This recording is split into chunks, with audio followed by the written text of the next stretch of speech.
अच्छा, तो जो कल हमने टॉपिक शुरू किया जीटी नंबर 3 के लिए, वो है प्रोनाउंस का। ठीक है ना। कल जो टॉपिक हमने जीटी 3 के लिए शुरू किया है, उसका नाम है प्रोनाउंस। ठीक है, प्रोनाउंस का हमने टॉपिक शुरू किया है। प्रोनाउन वाले टॉपिक में हमने फर्स्ट एरिया लिया। कल पहले आपको एक हमने टेबल बनाया, उसमें आपने कॉलम्स देखे। 4 कॉलम्स थे इसमें भी, जैसे नेशनलिटी वाले अल्फाज थे ना।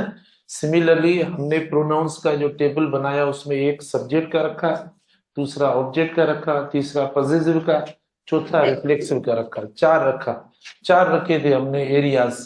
तो सबसे पहले देखो, जो हमने यानी इन चारों में से जो चूज किया, मतलब कल, वो था सब्जेक्टिव वर्ड्स का यूज। माना सब्जेक्टिव जो वर्ड्स हैं उनका यूज, जिसको सब्जेक्टिव केस कहा जाता है। अब जो सब्जेक्टिव केस कल हम पढ़ रहे थे, तो सब्जेक्ट की जब हम बात करते हैं तो उसका मतलब ये नहीं है कि सिर्फ हम प्रोनाउंस इस्तेमाल करेंगे। अगर नाउन सब्जेक्ट आ जाए उधर, माना प्रोनाउन वाली टेस्ट में अगर नाउन आ जाए सब्जेक्ट के तौर पर सेंटेंस में, तो वो एरर हो जाएगी, वो गलत हो जाएगा। ऐसा नहीं है, नाउन भी आ सकता है। ठीक है ना। क्योंकि सब्जेक्ट में कौन से पार्ट्स ऑफ स्पीच इस्तेमाल होते हैं, नाउन और प्रोनाउन। तो ये नहीं है कि माना नाउन पे जो है वो पाबंदी है, या नाउन पे जो है वो हम जो एग्जांपल्स या जो प्रैक्टिस करेंगे या जो टेस्ट होगी उसमें नाउन पे अब वेन है। और सब प्रोनाउंस वाले जो वर्ड्स है सब्जेक्टिव, यानी जैसे फर्स्ट पर्सन ये होगा, हम ये लिखेंगे, या सेकंड पर्सन हम ये लिखेंगे। ठीक है। या जो वो थर्ड पर्सन वाले जो है वो हम लिखेंगे। इसके सिवा देखो हम नाउन वगैरह नहीं लिखेंगे। लेकिन ऐसा नहीं है, सब्जेक्टिव केस की जब बात आ जाए या ऑब्जेक्टिव केस की जब बात आ जाए, क्योंकि हम हर वक्त ये बोलते हैं कि सब्जेक्ट और ऑब्जेक्ट में नाउन्स और प्रोनाउंस आते हैं, तो यहाँ पर आप नाउन्स भी लिख सकते हो।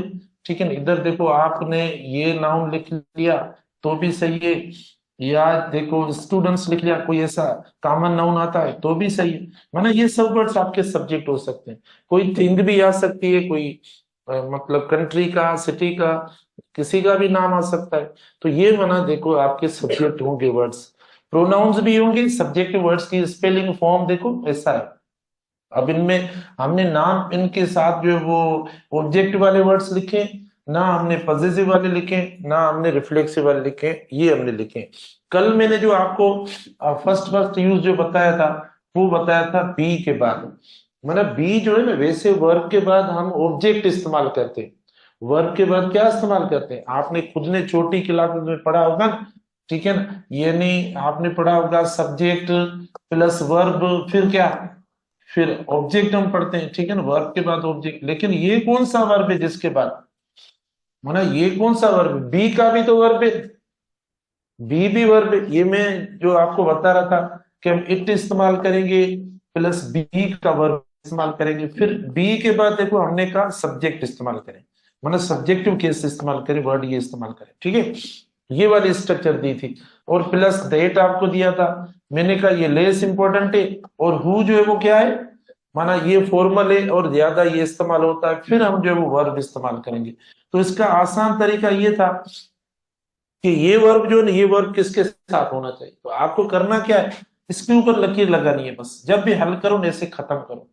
खत्म करने से क्या होगा, सब्जेक्ट और वर्ब आपस में जो है वो क्लोज हो जाएंगे, आपस में पता पड़ आइडेंटिफाई कर पाएंगे हम कि सब्जेक्ट एक्चुअली कौन सा है, उसको देखकर हम वर्ब लगाएं।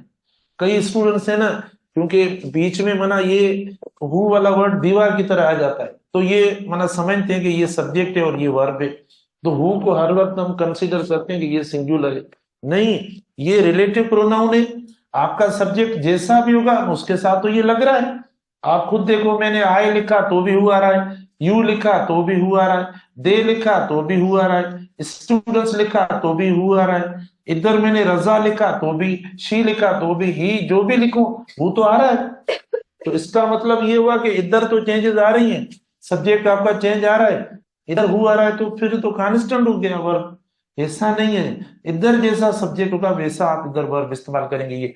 ये बात मेरी जो है वो इनकम्प्लीट रही, कि देखो इधर वर्ब के बाद ऑब्जेक्ट, और ये बी भी क्या है, बी भी वर्ब है, इसके बाद सब्जेक्ट। तो ये कौन सा डिफरेंस है, जल्दी बताओ। इसमें देखो, यानी ये जो इधर वर्ब इस्तेमाल करते हैं ना, ये एक्शन वर्ब होता है, तो एक्शन वर्ब के बाद आप ऑब्जेक्ट इस्तेमाल करेंगे, ठीक है ना। एक्शन वर्ब के बाद आप ऑब्जेक्ट इस्तेमाल करें, प्रीपोजिशन इस्तेमाल करें, ऐसा कुछ होता है। ये बी का वर्ब है, ये स्टेटिव वर्ब है, ये कोई एक्शन की मीनिंग नहीं देता, ठीक है ना, कोई इसकी मीनिंग नहीं है। मिसाल के तौर पर देखो, अगर आप ऑप्शंस बनाते हैं चार, देखो इट इज हम इस्तेमाल करते हैं, it is they, it is they, ना इधर कोई इट मीनिंग दे रहा है, ना कोई मतलब खास कोई इज भी कोई मतलब एक्शन वाली मीनिंग दिखा रहा है। इट की भी कौन सी मीनिंग, इट भी इधर देखो एक, हालांकि ये पर्सनल प्रोनाउंस है, इट इधर देखो एक डमी प्रोनाउन है, इम्पर्सनल है, इसका कोई सेंस नहीं है। जैसे हम कहते हैं इट इज रेनिंग, तो अब इधर इट की कौन सी मीनिंग है, कोई मीनिंग नहीं। इट इज सिनोइंग, कौन सी मीनिंग इधर।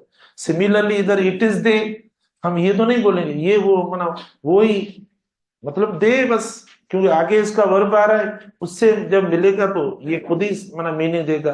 तो ये मतलब सिर्फ इंट्रो करवाने के लिए किसी सब्जेक्ट की हम इस्तेमाल करते हैं। तो देखो अब हम इसका ऑप्शन बना रहे हैं, इट इज दे हु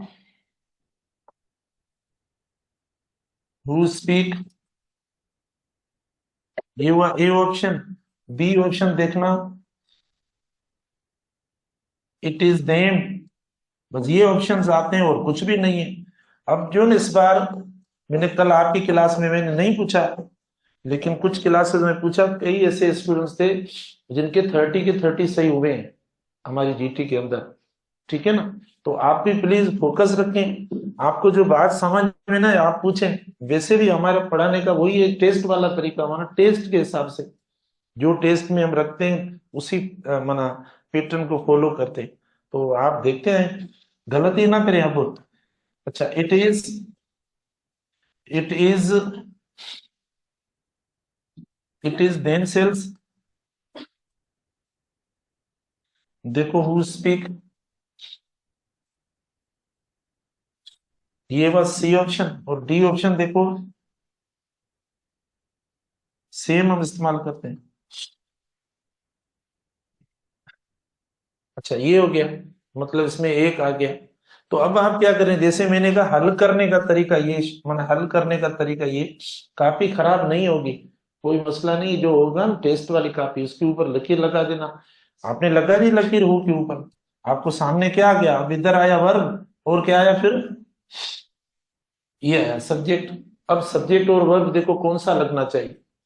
इसमें मुझे बताओ, ये सब्जेक्ट वर्ड्स हैं, ये सब्जेक्ट में नहीं है, टेबल में आपने देखा ये क्या क्या वर्ड है, ये एक ऑब्जेक्ट है, ये रिफ्लेक्सिव है, ये सब्जेक्ट है, ठीक है ना। अरे ठीक है ना, तो अब मुझे बताओ कौन सा राइट ऑप्शन है। ए देखो सही है, ए देखो सही है। अच्छा कभी देखो मिक्स में भी ऑप्शन आता है, मिक्स में कैसे बना, इस तरीके से इट इज ही और हु स्पीक्स, ठीक है ना, बस हम प्रैक्टिस कर रहे हैं ऐसे।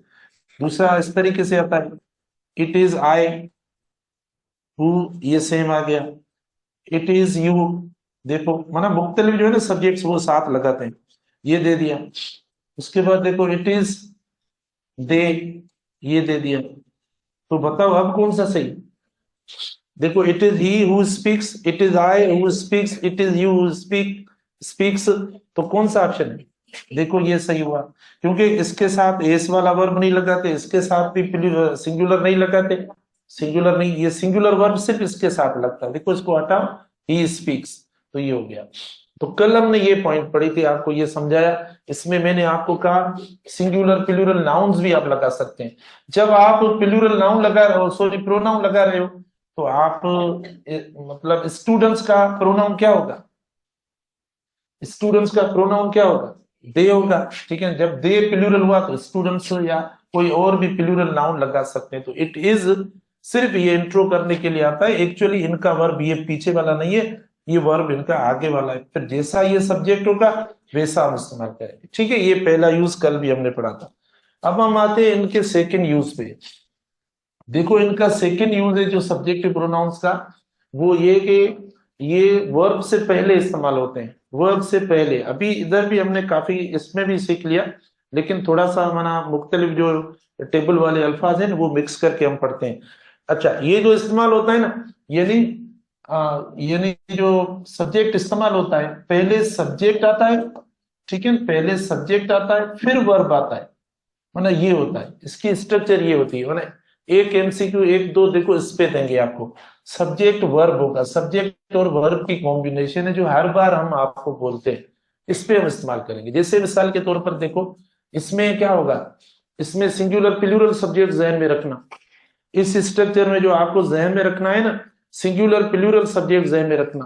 मिसाल के तौर पर दो सब्जेक्ट्स आ सकते हैं, देखो, मतलब इसमें इसमें एंड का भी मामला हो सकता है या ओ आर का भी हो सकता है, मतलब ऐसा कोई कंजंक्शन आ सकता है। फिर हमें उस हिसाब से चलना पड़ेगा, ठीक है ना, कि हम सिंगुलर रखें उसको जहन में, प्लूरल रखें क्या रखें। जैसे मिसाल के तौर पर हम आपको दे रहे हैं, इधर देखो, ही एंड मी, देखो, ऑलवेज ऑलवेज स्टडीज टुगेदर, ठीक है, always studies together. A option हुआ।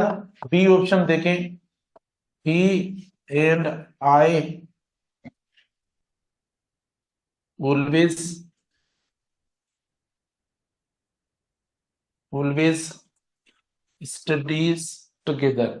सी ऑप्शन हुआ, me and he always always study together, ठीक है।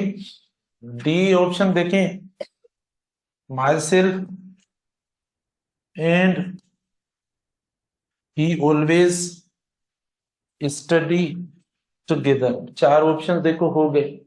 देखो इसमें क्या हम पढ़ रहे हैं, इसमें हम पढ़ रहे हैं कि वर्ब कौन सा इस्तेमाल करें सब्जेक्ट के साथ, क्योंकि यही तो हम बात करते हैं जब पढ़ते हैं कि सब्जेक्ट जो है वो वर्ब के लिए आता है, वर्ब सब्जेक्ट के लिए आता है।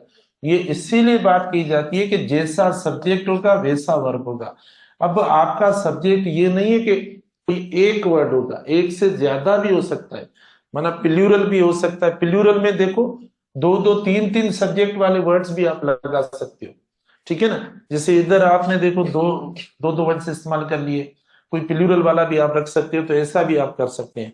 तो मुझे आप में से कौन बताएगा, ये मैं लिख लूं, ये ए लिखा, ये बी लिखा, सी लिखा और डी लिखा, बताएंगे कौन कहेगा कि ए ऑप्शन इसमें से। कितना बेसिक है, देखो आपसे मिस हो जाता है टेस्ट के प्रेशर में, या टेस्ट में ये होता है आप जहन में रखते हो कि पता नहीं उसकी मार्क्स, माना आपके जहन में माना कुछ और होता है, आप खुद नहीं होते। तो जब आप खुद को भूल के टेस्ट करेंगे, या टेस्ट घर से निकलने से टेस्ट देने के लिए, या टेस्ट से पहले हमारे जहन में ये ख्याल आता है मर गए टेस्ट है आज, तो जो मर के वो टेस्ट आकर देता है एम्बुलेंस में आकर इधर, तो वो टेस्ट क्या देगा या उसकी टेस्ट कैसी होगी। कभी भी अपने, ये आपका मकसद है जिंदगी का, आपको कुछ ना कुछ हासिल करना है या नहीं। देखो ये हम आपके सामने, देखो मतलब कामयाब तरीन लोग आपके सामने हैं, तो उन्होंने भी कुछ मेहनत करके इधर जो है वो इस प्लेटफॉर्म पे, इस स्टेज पे आपके सामने देखो हजारों लोगों के सामने डिलीवर कर रहे हैं। तो ये भी मेहनत करके हम आए, ऐसा तो नहीं है, मेहनत से ही आपको मिलेगा। अगर जिस चीज से हमें कुछ मिले उससे हम डरेंगे तो क्या मिलेगा हमें। जिस चीज से हमें परेशानी हो, जिस चीज से हमें माना तकलीफ हो, जिस चीज को हम दीवार समझें कि यही जो मेहनत है, ये तकलीफ है, ये ना होनी चाहिए, नहीं होनी चाहिए, तो कुछ नहीं मिलेगा। तो जिस जो चीज आपको माना कुछ दे, उससे तो इंसान को और ज्यादा जो है ना, मतलब एक अटैचमेंट होनी चाहिए, उसको शौक से जो है वो करना चाहिए, परफॉर्म करना चाहिए। ये मेहनत ही है जिसकी वजह से हम दुनिया के मोतबर इंसान बन सकते हैं। अच्छे इंसान बन सकते हैं, माशरे में हमारी एक बहुत बड़ी इज्जत होगी, कम्युनिटी में हमारी बहुत बड़ी इज्जत होगी, ठीक है ना। जिधर जिधर हमारा सर्किल होगा वहां पर हम एक बहुत बड़े अच्छे इंसान बनेंगे। तो ये सिर्फ हम मेहनत से बनेंगे। तो मेहनत इज्जत का नाम है। जो इंसान मेहनत करता है उसकी इज्जत होती है। मेहनत इबादत का नाम है। जो इंसान मेहनत करता है वो एक इबादत गुजार बन जाता है। मेहनत एक नेक इंसान का काम है, परहेजगार इंसान का काम है, क्योंकि हम अपने काम में लगे हुए। अब हम पढ़ा रहे हैं, मुझे बताओ हम किसकी गिबत करते हैं, किसके लिए बुरा सोचते हैं, किसके लिए जो वो किसकी बात करते हैं, कुछ भी नहीं, हम अपने काम से। तो ये मेहनत में जो इंसान लगा रहता है ना, वो माना किसी के जो है ना नहीं एनिमिटी करता है, ना किसी के लिए बुरा सोचता है, कुछ भी नहीं। तो ये काम इसीलिए इबादत बन जाता है। तो ऐसे अच्छे कामों को हम देखकर जब हम आए कि टेस्ट देनी है, ये हो गया, हम मर गए, सर आ गए, मर गए, मेरी ये तीसरी क्लास है, मर गए, वरना चार टीचर्स क्लास लें और चार टीचर्स को देखते हुए हम बोले मर गए मर गए, चारों टीचर से पहले, उनके आने से पहले। ऐसा नहीं है हम भी आपके साथ हो जाए फिर माना मर गए तो माना टीचर भी नहीं। मैं कहता हूँ या हम बाहर आप अंदर बोलते हो जब क्लास में होते हो। तो ये नहीं होना चाहिए, हमें शौक होना चाहिए। वाह वाह जबरदस्त, आज पढ़ रहे हैं, ठीक है, आज हमने ये सीखा। हम रोजाना सफर करते हैं माना, SU FF, एक तो सफर चल के आते, दूसरा ये कि सफर SU FF आते। बस परेशान, ये वो पता नहीं क्या होगा, कुछ नहीं होगा। मेहनत करो, सब कुछ अच्छा होगा, ठीक है ना, अच्छा ही होगा। आप इतना वक्त गुजार के आए, देखो पता भी नहीं पड़ा, तो इसका भी पता ही नहीं पड़ेगा। अच्छा ये कि हम पढ़ें सीखें और फिर अपने मुकद्दर को मतलब छोड़ दें मेहनत के बाद अल्लाह पाक के ऊपर। जो अच्छा होगा आपको मिलेगा, ये नहीं है कि मेडिकल मिलेगा, जो अल्लाह आपके लिए सोचेगा ना बेहतर वही मिलेगा, ठीक है ना। आप भले कुछ भी सोचें, जो वो सोचेगा, जो हमारे लिए देखो अल्लाह पाक ने क्या चूज किया, बोला भाई मैंने इंग्लिश पढ़ाऊं, बहुत अच्छा है, बस देखो पढ़ा रहे, खुश हैं वो, देखो। कभी मैंने ये कहा मर गए, क्लास लेनी है, कौन पढ़ा है, आज बैठते हैं, आज ये करते हैं, वो नहीं, काम है। चलो, तो बहरहाल ये हो गए हमारे 5 ऑप्शंस, ठीक है। अब इसमें से आपने कोई ना कोई मना गलत भी जो भी बराबर कर लिया होगा। अच्छा बताओ इनमें कौन कहता है ए ऑप्शन सही है? शाबाश, साहब में से कौन कहता है ए ऑप्शन सही है, कौन कहता है बी सही है, कौन कहता है सी सही है, कौन कहता है डी सही है? अच्छा ठीक है, तो आप देखो इसमें इसने माना ये प्रॉब्लम इसने किया, लेकिन अगर मैं वर्ब इधर प्लूरल लगाऊं तो सही हो जाएगा या नहीं? माना मिसाल के तौर पर ये भी वर्ब पढ़ा है, अगर आपको लग रहा है कि वर्ब सिंगुलर लिखा है मैंने, तो अगर ऐसा लिखूं तो नहीं। बेटा देखो, वर्ब से पहले यही बात होती है, वर्ब से पहले सब्जेक्ट का एरिया है, ये सब्जेक्ट की एरिया है, देखो ये सब्जेक्ट की पोजीशन है, ठीक है ना, ये सीटिंग अरेंजमेंट के तहत चलते हैं सारे। तो ये देखो, ये जो प्लेस है या ये जो जगह है, ये सब्जेक्ट की जगह है, तो हमने क्या लगाया, अगर ऑब्जेक्ट लगाया, गलत हो गया। अच्छा ये हमारा सही हुआ, ये सब्जेक्ट हुआ, ये भी सब्जेक्ट हुआ, चलो। लेकिन देखो दो हो गए, वर्ब हमारा क्या हो गया, वर्ब सिंगुलर हुआ, ये गलती हो गई। इधर देखो फिर हमने ये गलत कर दिया, ऑब्जेक्ट लगा लिया, गलत हो गया। इधर देखो हमने यानी रिफ्लेक्सिव प्रोनाउन लगा दिया, गलत हो गया, ठीक है। तो मतलब हमने सब्जेक्ट लगाया नहीं, तो हम ई ऑप्शन बना लेते हैं, यानी ही एंड आई ऑलवेज। और वर्ब देखो प्लूरल होगा, क्योंकि एक बात जहन में रखें, जब एंड लगता है ना, एंड, तो एंड जो है दो को शो करता है, एंड माना प्लूरल होता है, माना दो हो जाते हैं। तो ये दो हो गए, दो माना प्लूरल हो गए, तो हमने देखो प्लूरल वर्ब इस्तेमाल कर लिया इस तरीके से। यानी एक सब्जेक्ट का आपका यूज इस तरीके से होगा। इसमें आप बोलेंगे सर क्या पढ़ा हमने, पता तो नहीं पढ़ा। देखो बेटा, मैं इस सेंटेंस में आपको सब्जेक्ट के साथ मुख्तलिफ जो हमने टेबल बनाई ना, उसमें जो मुख्तलिफ वर्ड है वो हम रखेंगे। यानी ऑब्जेक्टिव वाला वर्ड रखेंगे, या रिफ्लेक्सिव वाला वर्ड रखेंगे, या पॉजिटिव वाला वर्ड रखेंगे, या इधर जो होगा इसमें देखो, इसमें जो सब्जेक्ट वर्ब है, इसमें वर्ब यानी जो वो प्लूरल लग रहा होगा तो सिंगुलर लगाएंगे क्या, कुछ मतलब इस तरीके से देंगे, या वर्ब मिसिंग होगा, कुछ ऐसी बात होगी, वो हम देखेंगे। इसमें सब्जेक्ट वर्ब में ये होगा। सब्जेक्ट वर्ब में आपका MCQ क्या होगा, यानी सब्जेक्ट के साथ जो वर्ड्स सब्जेक्ट नहीं है वो रखेंगे, एक बात। दूसरी ये कि जो वर्ब उनके साथ नहीं लग रहा होगा वो वर्ब रखेंगे। तो दो बातें इधर नोट करो, ठीक है ना। इस एमसीक्यू में दो बातें जो हैं वो होंगी, जो आपने खुद ने देखा कि चारों ऑप्शंस गलत हो गए, ई ऑप्शन देखो आपका सही हुआ, क्योंकि ये भी सब्जेक्ट, ये भी सब्जेक्ट और ये भी, और हम कंजंक्शन एंड जो है ना वो लगाते हैं। अब आप बोलेंगे सर कंजंक्शन तो आपने हमें पढ़ाया, एंड वगैरह ये तो दो क्लोजल सेंटेंस को ज्वाइन करने के लिए इस्तेमाल करते हैं, लेकिन आपने तो ये दो वर्ड्स को ज्वाइन करने के लिए एंड लगा लिया। देखो कुछ ये कोऑर्डिनेटिंग कंजंक्शंस हैं ना जो फेन बॉयज वाले, वो ऐसे अल्फाज हैं जो वर्ड्स को ज्वाइन के लिए करने के लिए भी हम इस्तेमाल करते हैं। उनमें एंड होता है या बट होता है या ओ आर होता है या नोर होता है। जो अल्फाज होते हैं ना, अल्फाज दो अल्फाज होते हैं या तीन होते हैं, उनको ज्वाइन करने के लिए भी आप कोऑर्डिनेटिंग कंजंक्शन वाले जो वर्ड हैं वो लगा सकते हो। वरना कंजंक्शन का काम है सेंटेंसेस को या क्लोजेस को ज्वाइन करना। ठीक है, आगे चलें, एक और एमसीक्यू इसका बना लेते हैं। ए ऑप्शन है देखो, ही और आई वर्किंग, ये हुआ ए ऑप्शन। अब देखो एंड हमने हटा दिया है, उसके बाद बी पे हम आते हैं।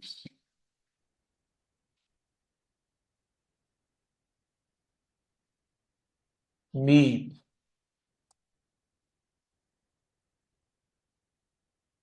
बी ऑप्शन हुआ।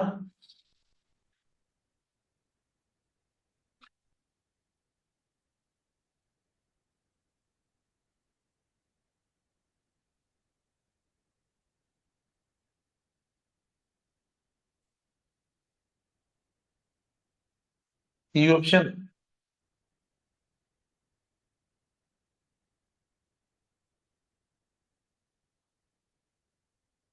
तो ये मतलब समझ जाते हैं अल्फाज लिखे बराबर वाले निशानी, ठीक है ना। अब देखो कुछ मसला हो तो ना बोले।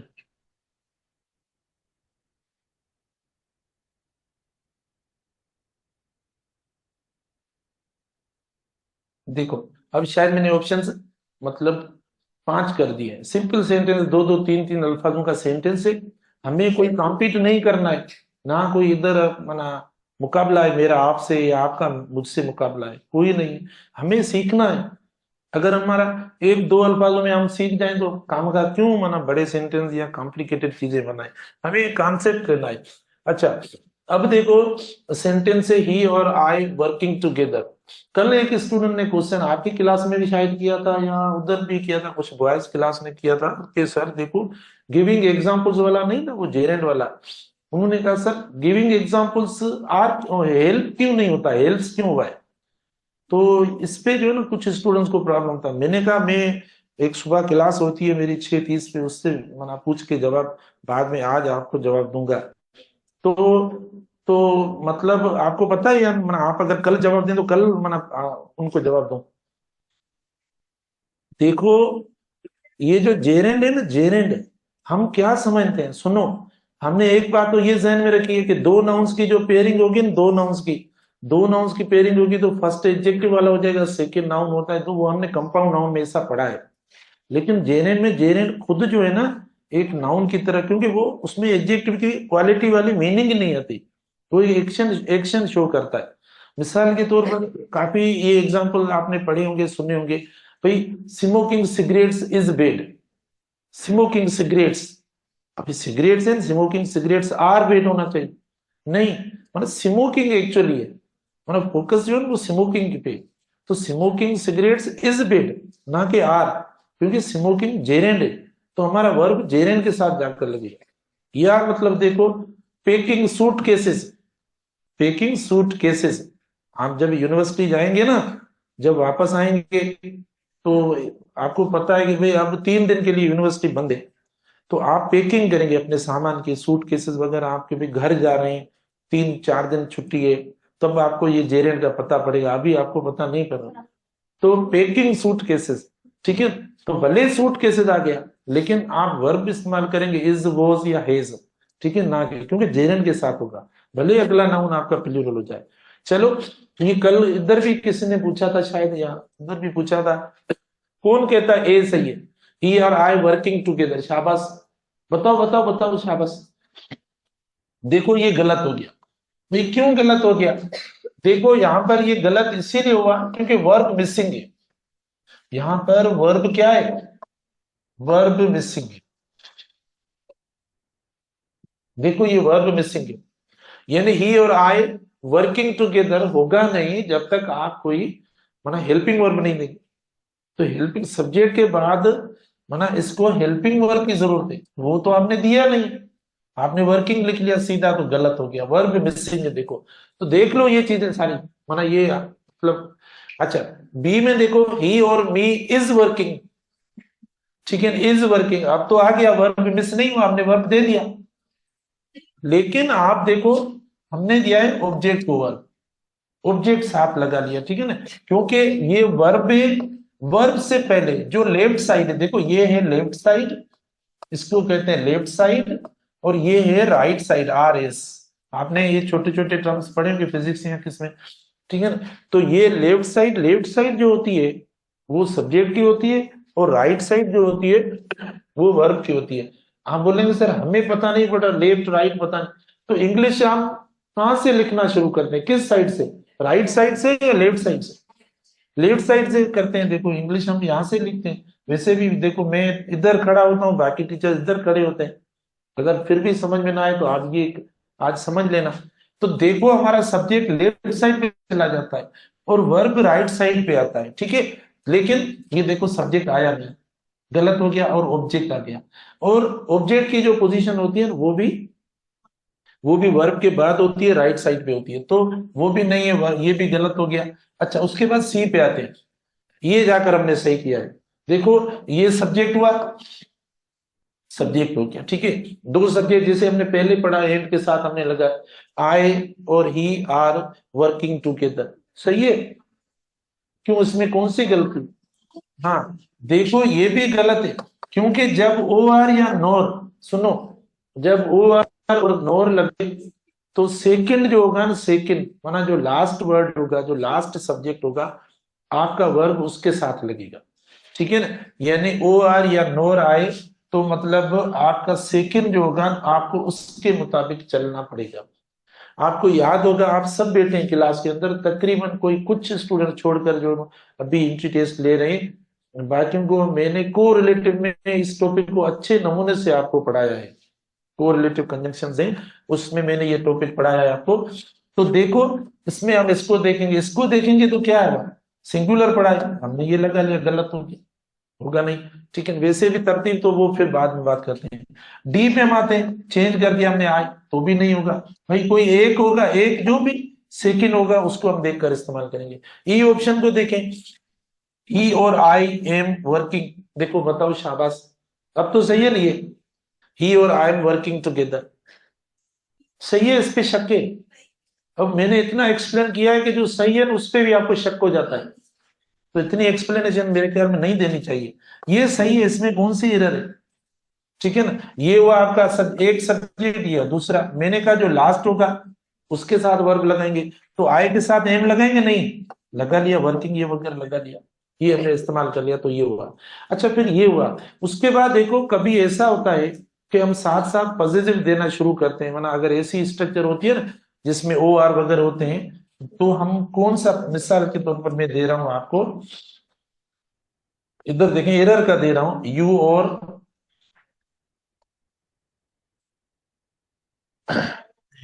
पता नहीं हेव लिखूं या हेज लिखूं।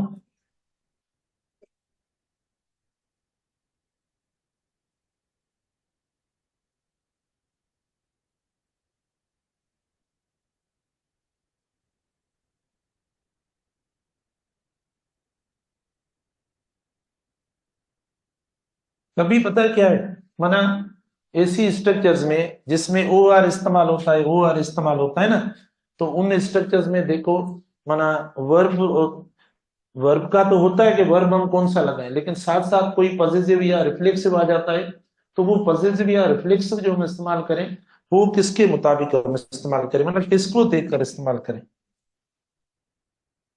ठीक है ना, वो हम जो है वो बताएं। हाँ, क्यों नहीं लगा?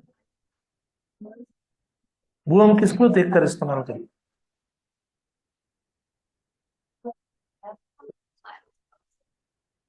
देखो, जिससे ये हुआ यू और आई हैव या हैज। अरे अरे, हाँ, ठीक है ना। अब देखो, मैंने कहा ना कि जब ओ आर और नोर इस्तेमाल होता है तो हमारा फर्स्ट सब्जेक्ट जो होगा उससे हमारा कोई ताल्लुक नहीं है, मतलब ये वर्ड्स आपके खत्म हो। जो बाकी सेकंड सब्जेक्ट बचेगा आपको उसके मुताबिक चलना है। ठीक है। अब आपने आई लगा लिया, ए भी लगा लिया, इसको हटा दिया। बिल्कुल आप ये इस्तेमाल करेंगे क्योंकि आपका सब्जेक्ट ये, तो ये जहन में रखो। ठीक है ना, आपको मतलब। हाँ, अच्छा देखो, बहुत अच्छा क्वेश्चन इन्होंने किया है। बोले इसको खत्म करें, ये क्यों नहीं चल रहा है? इन्होंने बहुत अच्छा क्वेश्चन किया है, इसका जवाब कौन देगा? दो। इनका क्वेश्चन है कि जब हम दो या तीन, देखो, प्रोनाउंस या नाउन्स एक साथ इस्तेमाल करते हैं तो हम देखते हैं उस तरतीब को, माना फिर यानी जो सबसे मतलब छोटा होता है, ठीक है ना, उसको कंसीडर किया जाता है। आपको याद होगा मैंने पजेसिव में तीन तीन ये पढ़ा है कि पजेसिव जो होता है उसको हम देखेंगे। माना फिर सबसे पहले छोटा वर्ड, छोटा माना फर्स्ट होता है छोटा, फिर सेकंड को, फिर थर्ड को, इस तरीके से। लेकिन वो एंड वाली स्ट्रक्चर्स में, जब वो एंड में हो, ठीक है ना, हम तब इस्तेमाल करते हैं। लेकिन अभी क्या है, अभी तो माना एंड वाली बात ही नहीं है। देखो ये तो हमने काट लिए ना, देखो इसीलिए मैंने काट दिए। मैंने कहा ये है नहीं, जैसा जब ओ आर या नॉर आता है ना, इसका मतलब ये है नहीं। इसका मतलब आपके पास सिर्फ बचा है एक जाकर। तो जब एक ही बचा है तो आप उसके मुताबिक इस्तेमाल करेंगे, ना कि इस, ये तो अभी एक्सक्लूड हो गया, ठीक है ना। ये मतलब एक्सक्लूड हो गया इस स्ट्रक्चर में से। जब स्ट्रक्चर में एक्सक्लूड हो गया तो आपके पास जो बचा ये होगा। समझ में आ रहा है? क्वेश्चन भले करें, अगर आपको कोई बात समझ में नहीं आ रही। अच्छा, नोर भी इसी तरीके से होगा। आप नोर जो है ना इसी तरीके से इस्तेमाल करेंगे। नोर में देखना,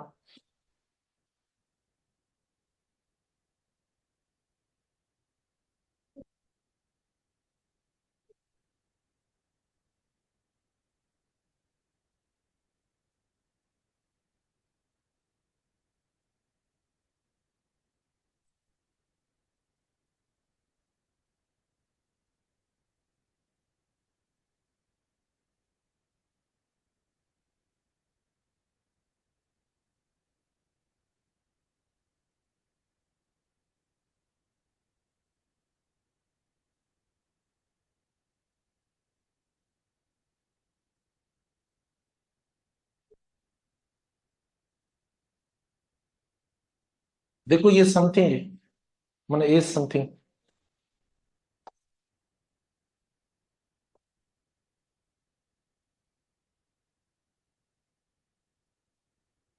बताओ, इधर यू और they wants to discuss something with us, ठीक है ना। अच्छा, अब आप देखो, इधर यू और they wants to discuss something with us. तो अब हमारे पास पहले तो हमें मतलब ये देखना है। देखो हमने ये इस्तेमाल कर लिया, ये हुआ सेकंड पर्सन, और ये देखो हो गया थर्ड पर्सन। अच्छा, तरतीब के लिहाज से भी हम अब मना जो स्टार्ट करेंगे, कल पढ़ेंगे, वो हम पढ़ेंगे ऑर्डर ऑफ प्रोनाउंस। ठीक है ना, अभी तक हमने नहीं पढ़ा। अच्छा, अब इसमें कौन सी एरर हो गई? सेम सेम, देखो ये एरर हो गई, वर्ब वाली एरर हो गई। ठीक है ना, वर्ब वाली एरर हो गई। देखो क्योंकि ये आपका प्लूरल सब्जेक्ट है, तो हमें इधर भी क्या देना चाहिए? प्लूरल वर्ब देना चाहिए। लास्ट वाला जैसा होगा वैसा वर्ब आप देंगे। लेकिन एक बात जहन में रखो कि हमने जो आइदर और नाइदर नॉर के साथ जो स्ट्रक्चर्स पढ़ी थी कोरिलेटिव कंजंक्शंस के अंदर, उसके मुताबिक ये सेंटेंस माना उसको फॉलो कर रहा है या नहीं कर रहा है। देखो मैंने इधर रखा है ये सेंटेंस क्वेश्चन मार्क है।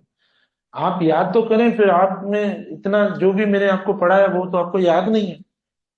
कोरिलेटिव कंजंक्शन है, देखो आइदर और क्या है? कोरिलेटिव कंजंक्शन है। तो आप जो यानी आइदर के साथ इस्तेमाल करें आइदर के साथ जो इस्तेमाल करें वो ओ आर के साथ भी इस्तेमाल करें तो सही होगा, नहीं तो गलत होगा। तो आइदर के साथ आपने क्या इस्तेमाल किया है, यानी आपने प्रोनाउन इस्तेमाल कर लिया या सब्जेक्टिव केस इस्तेमाल कर लिया। ओ आर के साथ आपने क्या इस्तेमाल किया, सब्जेक्ट प्रोनाउन इस्तेमाल कर लिया। तो ये सही है या गलत है, दोनों एक जैसे वर्ड्स हैं, ठीक है, दोनों एक जैसे मतलब सिमिलर वर्ड्स इस्तेमाल करने चाहिए। अगर आपने इधर कोई दूसरा वर्ड इस्तेमाल कर लिया तो एरर हो जाएगी, ठीक है। और ये हमारा सिंपल क्लॉज हो गया। तो आइदर यू और दे वांट्स, वांट्स नहीं होगा, वांट्स देखो गलत हो जाएगा। तो हम यहाँ से कल इंशाल्लाह आगे स्टार्ट करेंगे और कल पढ़ेंगे यानी ऑर्डर ऑफ द, हाँ, सब्जेक्टिव प्रोनाउंस, उनका हम देखो ऑर्डर पढ़ेंगे कल।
हेलो।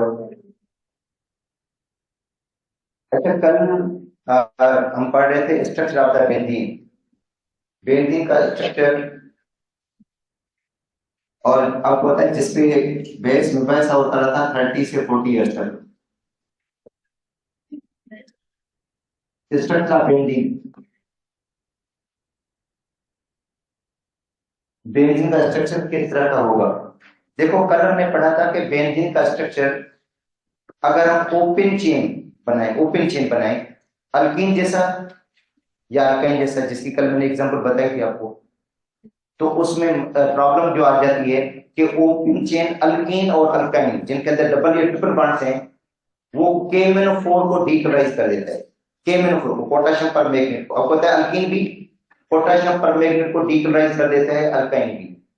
जबकि बेंजीन स्टेबल है टुवर्ड्स KMnO4, टुवर्ड्स KMnO4। एक बात ये हो गई जिसकी वजह से ओपन चेन अल्कीन या अल्काइन जैसा स्ट्रक्चर नहीं बन सकता है बेंजीन का। दूसरा रीजन, बेंजीन में जब हम हाइड्रोजन ऐड करते हैं तो 3 मोल हाइड्रोजन के ऐड होते हैं। बेंजीन में जब हम हाइड्रोजन ऐड करते हैं तो हाइड्रोजन के 3 मोल ऐड होते हैं, जिससे पता चलता है कि बेंजीन में 3 पाई बॉन्ड्स हैं। कितने? 3 पाई बॉन्ड्स हैं। जबकि ओपन चेन अल्कीन और अल्काइन जैसा स्ट्रक्चर बनाते हैं तो उसके अंदर पाई बॉन्ड्स कितने होते हैं? 4 होते हैं। अगर अल्कीन जैसा बनाओगे या अल्काइन जैसा बनाओगे तो उनके अंदर पाई बॉन्ड्स के काउंट किए थे ना हम लोगों ने, 1,5 हेक्साडाइआयन अगर बनाएंगे हम तो उसमें भी 4 पाई बॉन्ड्स हैं। और डाइविनाइल एसिटाइल जैसा स्ट्रक्चर बनाएंगे हम, बताया था कल स्ट्रक्चर हमने, उन जैसा स्ट्रक्चर बनाते हैं तो उसमें भी 4 पाई बॉन्ड्स हैं। तो 4 पाई बॉन्ड्स का मतलब इसके अंदर 4 मोल हाइड्रोजन के ऐड होने चाहिए, जबकि बेंजीन में ऐड होते हैं 3 मोल। इससे पता चलता है कि बेंजीन का structure open chain alkyne alkyne जैसा बिल्कुल भी नहीं बनेगा। अच्छा, दूसरी बात, बेंजीन आप लोगों को पता है कि सब्स्टिट्यूशन रिएक्शन देती है। सब्स्टिट्यूशन रिएक्शन, इसका मतलब बेंजीन का बिहेवियर सैचुरेटेड हाइड्रोकार्बन जैसा है। हालांकि बेंजीन हाईली अनसैचुरेटेड है, बेंजीन हाईली अनसैचुरेटेड है, बावजूद उसके अनसैचुरेशन के बावजूद वो रिएक्शन कौन से देती है, सब्स्टिट्यूशन रिएक्शन देती है, मतलब उसका बिहेवियर सैचुरेटेड हाइड्रोकार्बन जैसा है। जब उसका स्ट्रक्चर सैचुरेटेड हाइड्रोकार्बन जैसा बनाते हैं, कल बनाया था या नहीं बनाया था, ये नहीं बनाया था कल हमने, तो इसका मतलब है, देखो यहां से मैं आगे बढ़ा लेता हूं जो कल हमने छोड़ा था। तो बेंजीन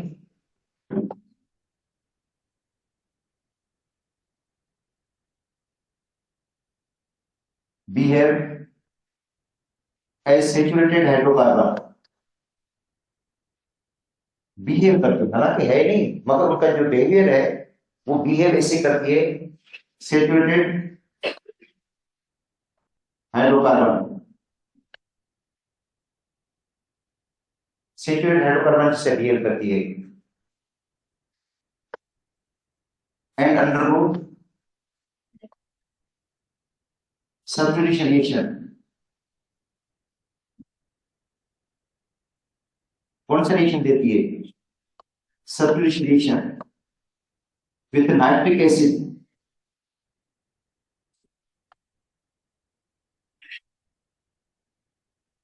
किसके साथ, नाइट्रिक एसिड के साथ and sulphuric acid,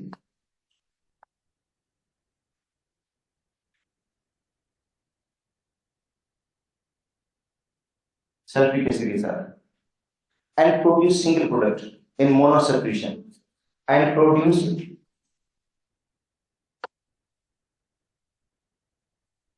single product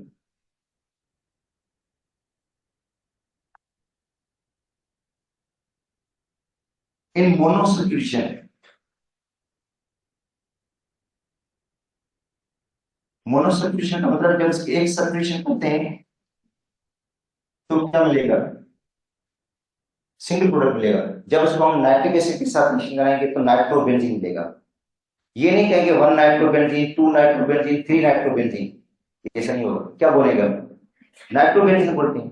अच्छा, जब बेंजीन को सल्फ्यूरिक एसिड के साथ रिएक्शन करते हैं तो बेंजीन सल्फोनिक एसिड बोलते हैं। ये नहीं बोलते benzene 1 sulphonic acid 2 sulphonic acid 3 sulphonic acid.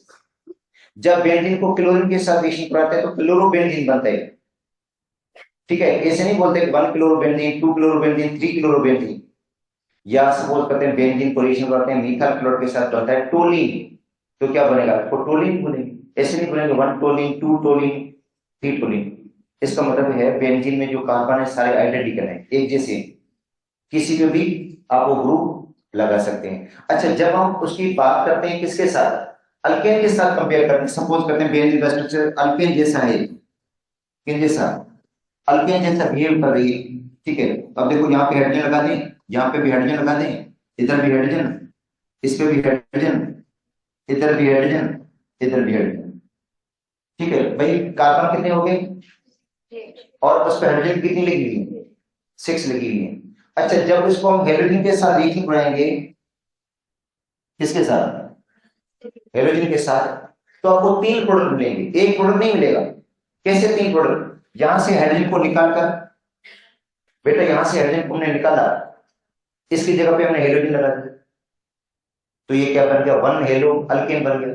क्या बनेगा, 1 हेलो अल्केन या 1 हेलो हेक्सेन बोलो बनेगा। अच्छा, अगर यहां से मैं हाइड्रोजन हटा दूं तो क्या होगा, 2 हेलो, यहां से मैं हाइड्रोजन हटा दूं तो क्या हो जाएगा, तो 3 प्रोडक्ट बन गए। जबकि बेंजीन सिंगल प्रोडक्ट देती है। मोनो सब्स्टिट्यूशन जब होती है ना, बेंजीन के ऊपर जब पहला ग्रुप लगता है तो प्रोडक्ट क्या बनता है, सिंगल प्रोडक्ट बनता है। 3 अलग अलग प्रोडक्ट, मगर अल्केन के अंदर कितने प्रोडक्ट बन रहे हैं, 3 प्रोडक्ट, मतलब यहां से हाइड्रोजन हटाकर, यहां से हाइड्रोजन हटाओ, यहां से, अच्छा इधर से हटाओगे तो सिंगल प्रोडक्ट होगा क्योंकि 3 होगा। यहाँ पे हाइड्रोजन हटाओगे तो 2 हो जाएगा, यहाँ पे हाइड्रोजन हटाओगे तो 1 होगा। तो इसका मतलब है 3 प्रोडक्ट बन गए। जबकि बेंजीन क्या देती है, सिंगल प्रोडक्ट देती है, 3 अलग अलग प्रोडक्ट। इसका मतलब है बेंजीन का स्ट्रक्चर ओपन चेन अल्केन जैसा भी नहीं हो सकता। अगर ओपन चेन अल्केन जैसा होता तो बेंजीन सिंगल सब्स्टिट्यूशन के अंदर 3 अलग अलग प्रोडक्ट बनाती, मगर बेंजीन सिंगल सब्स्टिट्यूशन में एक ही प्रोडक्ट देती है। अच्छा, इसका मतलब है बेंजीन का स्ट्रक्चर जैसा भी नहीं होगा। अच्छा, दूसरी बात, जो इनके मॉलिक्यूलर फार्मूलाज हैं, देखो मॉलिक्यूलर फार्मूला, देखो molecular formula of alkane, alkane का मॉलिक्यूलर फार्मूला क्या है? CnH2n+2। तो इसका मतलब है C6, कार्बन 6 है बेंजीन में, कार्बन से पहले कितनी होनी चाहिए? 14 होती है। इसका मतलब है बेंजीन का फार्मूला अल्केन से तो मिल ही नहीं रहा है। बेंजीन का फार्मूला अल्केन से तो मैच ही नहीं हो रहा है, क्योंकि बेंजीन का फार्मूला है C6H6 और अल्केन का फार्मूला क्या है? C6H14। अगर बेंजीन अल्केन जैसी होती तो उसमें भी हाइड्रोजन कितने होते? 14, मगर वो नहीं है, 6 हाइड्रोजन। अच्छा, तो इसका मतलब है मॉलिक्यूलर फार्मूला अल्केन से भी मैच नहीं हो रहा है। अच्छा, molecular formula of alkyne CnH2n होता है, अल्कीन का मॉलिक्यूलर फार्मूला। अगर बेंजीन अल्कीन से मैच करती तो C6H12 होता फार्मूला, मगर बेंजीन का फार्मूला तो C6 है। अगर मॉलिक्यूलर फार्मूला इसका अल्काइन जैसा होता तो CnH2n-2, तो क्या हो जाता? C6H10 हो जाता, मगर बेंजीन का मॉलिक्यूलर फार्मूला इसी से मैच ही नहीं करता। इसका मतलब है बेंजीन जो है ना तो ओपन चेन अल्कीन जैसी हो सकती है, ना ओपन चेन अल्काइन जैसी हो सकती है, ना ओपन चेन अल्केन जैसी होगी। इन जैसी तो बिल्कुल है ही नहीं, मतलब ये बात बिल्कुल ही खत्म हो गई कि ओपन चेन अल्कीन अल्काइन जैसा स्ट्रक्चर नहीं होगा बेंजीन का। हाँ, अब बेंजीन का जो स्ट्रक्चर घुस गया था केकूल में, तो अब आते हैं केकूल structure.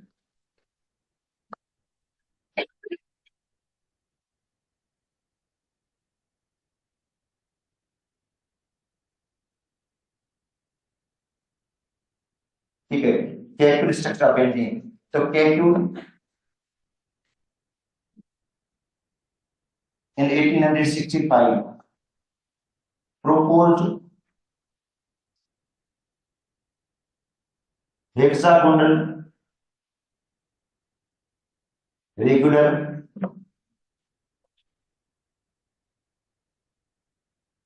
hexagonal ring structure of benzene. तो केकूल ने प्रपोज किया था regular hexagonal ring structure.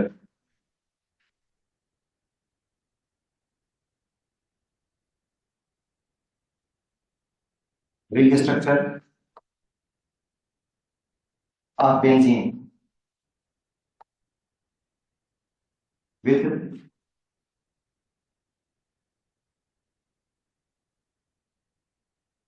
alternate 3 double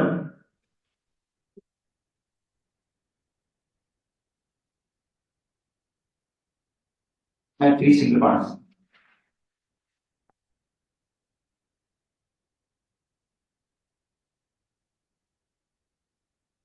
मतलब जो केकूल ने स्ट्रक्चर प्रपोज किया था उसके अंदर 3 डबल बॉन्ड थे, 3 क्या थे? सिंगल बॉन्ड, और वो अल्टरनेट पोजीशंस पे थे। तो आप देखो ये केकूल का स्ट्रक्चर था जो केकूल ने तजवीज किया था बेंजीन के बारे में। रेगुलर हेक्सागोनल स्ट्रक्चर, देखो रेगुलर हेक्सागोनल स्ट्रक्चर, यहाँ पे डबल बॉन्ड, इधर क्या आएगा? सिंगल, इधर क्या आएगा? इधर क्या होगा? इधर। तो ये बेंजीन का रेगुलर हेक्सागोनल स्ट्रक्चर था, ring structure of the benzene. अच्छा, इसको आप ऐसे भी लिख सकते हो,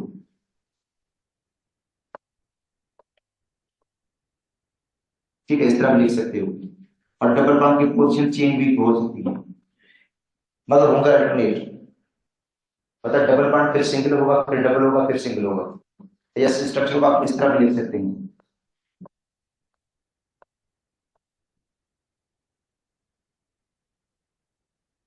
ठीक है, तो ये स्ट्रक्चर किसने दिए थे? ये केकूल के स्ट्रक्चर थे। अच्छा, इन स्ट्रक्चर से कुछ काफी सवालों के जवाब आ गया। देखो ये जो स्ट्रक्चर थे इनसे काफी सवालों का जवाब मिल गया कि बेंजीन क्यों सिंगल प्रोडक्ट देती है, वन प्रोडक्ट देती है सिंगल सब्स्टिट्यूशन के अंदर। मतलब बेंजीन के अंदर जब सिंगल सब्स्टिट्यूशन होती है तो आपको प्रोडक्ट एक ही मिलेगा, क्योंकि सारे कार्बन आइडेंटिकल हैं, सारे कार्बन के हैं आइडेंटिकल है, किसी में से भी आप हाइड्रोजन को रिप्लेस कर सकते हो। ठीक है, तो बेंजीन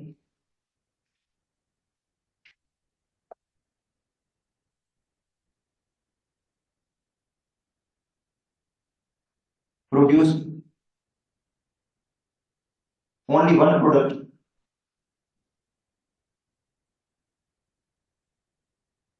इन सिंगल या मोनो सब्स्टिट्यूशन इन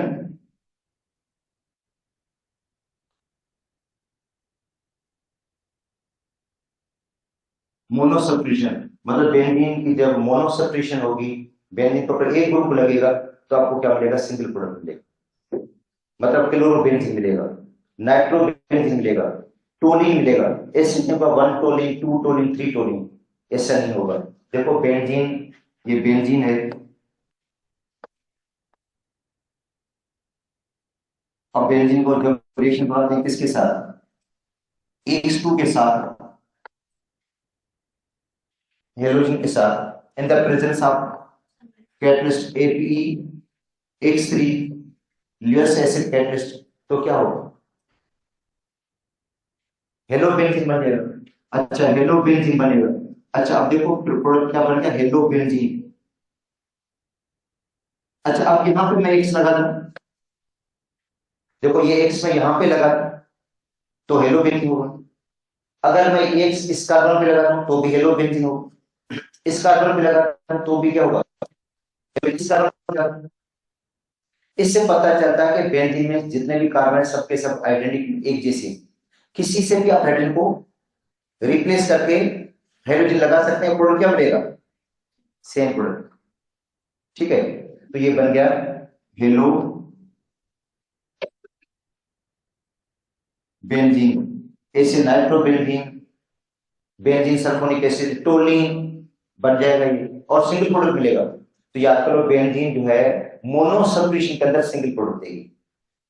ठीक है, डाई सब्स्टिट्यूशन के अंदर इसके 3 प्रोडक्ट होंगे। ठीक है, डाई सब्स्टिट्यूशन के अंदर, डाई सब्स्टिट्यूशन में इसके 3 प्रोडक्ट होंगे।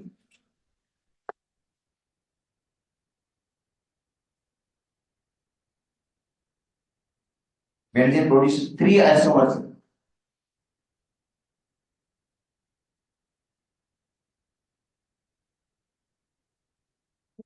इन डाई सब्स्टिट्यूशन।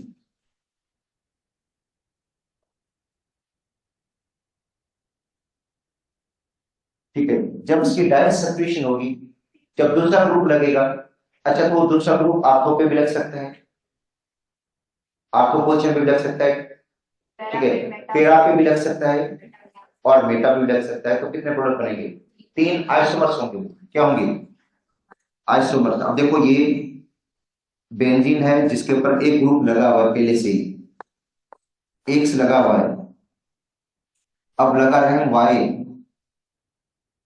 सेकंड सब्स्टिट्यूशन हो रही है। क्या लग रहा है? वाई। अच्छा, तो ये वाई कहां पे लगेगा?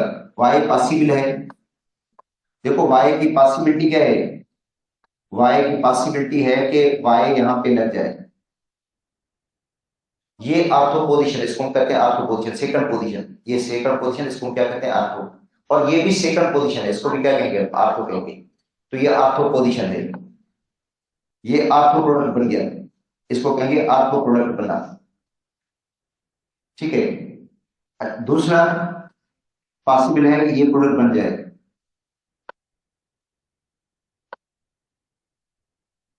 वाई यहां पे लग जाए और यहां पे लगे, इसको कहेंगे मेटा पोजीशन।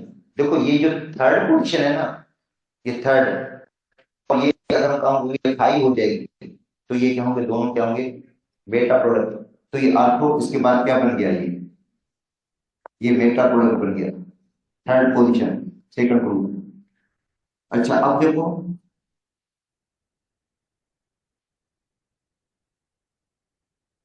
ये फोर्थ पोजीशन रह गया, तो इसको हम कहते हैं ये पेयर प्रोडक्ट बन गया। अच्छा, बच्चे सोच रहे होंगे कि सर इधर हम लगा दें तो अलग प्रोडक्ट बन जाएगा, यहाँ पे हम ग्रुप लगा दें भाई तो वही अलग नहीं होगा, ये सेम हो जाएगा, मेटा ही होगा। अगर आप इधर लगा देते हो तो आपको ही हो जाएगा, इधर लगा इधर लगा दें आपको ही होगा। तो कितने पॉसिबल प्रोडक्ट बन सकते हैं? Second substitution 3। तो देखो बेंजीन सिंगल सब्स्टिट्यूशन है, मोनो सब्स्टिट्यूशन में एक देगी, जबकि डाई सब्स्टिट्यूशन कितने प्रोडक्ट देती है? 3 प्रोडक्ट देती है, 3 प्रोडक्ट देती है। अच्छा, दूसरी बात कि बेंजीन में 3 पाई बॉन्ड्स हैं, तो 3 मोल हाइड्रोजन ऐड होगी, मतलब 3 मोल हाइड्रोजन ऐड होते हैं, तो वो निशानदेही करता है कि इसके अंदर 3 पाई बॉन्ड्स हैं। तो benzene adds with 3 mole of hydrogen and 3 mole of halogen, 3 mole chlorine के भी ऐड हो सकते हैं एडिशन रिएक्शन, which indicate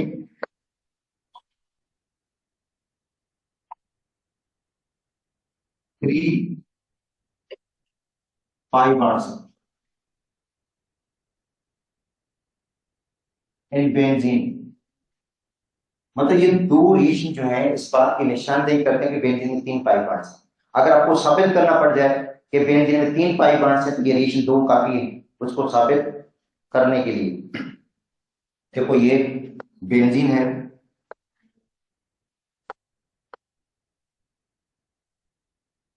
इसके अंदर 3 मोल हम हाइड्रोजन के क्या करेंगे, ऐड करेंगे, ठीक है।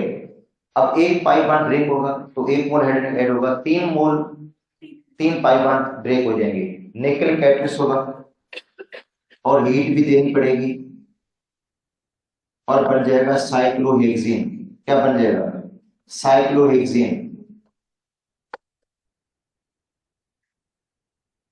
अब साइक्लोहेक्सेन पता है क्या होता है, हर कार्बन के साथ कितनी हाइड्रोजन लगी हुई है, दो दो हाइड्रोजन। बेंजीन ऑलरेडी एक लगी हुई है, एक और लग जाएगी और बन जाएगा फार्मूला, इसको हम ऐसे लिख सकते हैं C6H12 और इसका एरोमेटिक करंट लॉस हो जाएगा, इसका जो एरोमेटिक करंट है वो लूज हो जाएगा, एरोमेटिक करंट तो पाई बॉन्ड की जैसे वो क्या हो जाएगा, लॉस हो जाएगा एडिशन रिएक्शन के अंदर।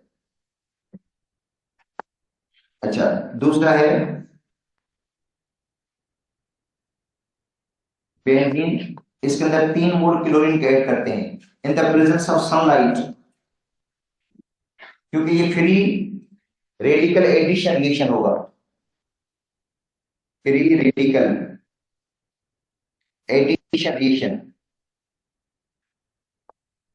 सनलाइट की मौजूदगी में जो है फ्री रेडिकल्स बनते हैं, तो फ्री रेडिकल एडिशन रिएक्शन क्या बन जाएगा भाई, हेक्साक्लोरोसाइक्लोहेक्सेन बन जाएगा, हेक्साक्लोरोसाइक्लोहेक्सेन।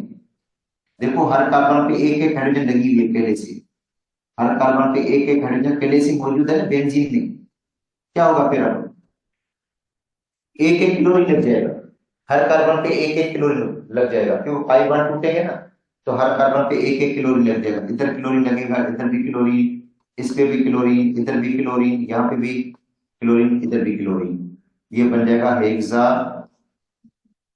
Chloro cyclohexane C6H6Cl6।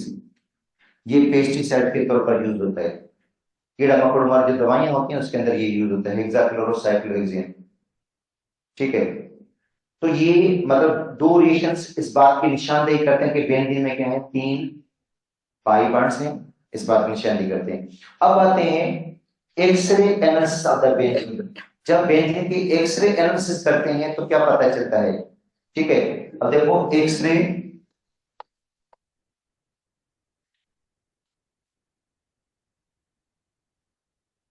Analysis of benzene,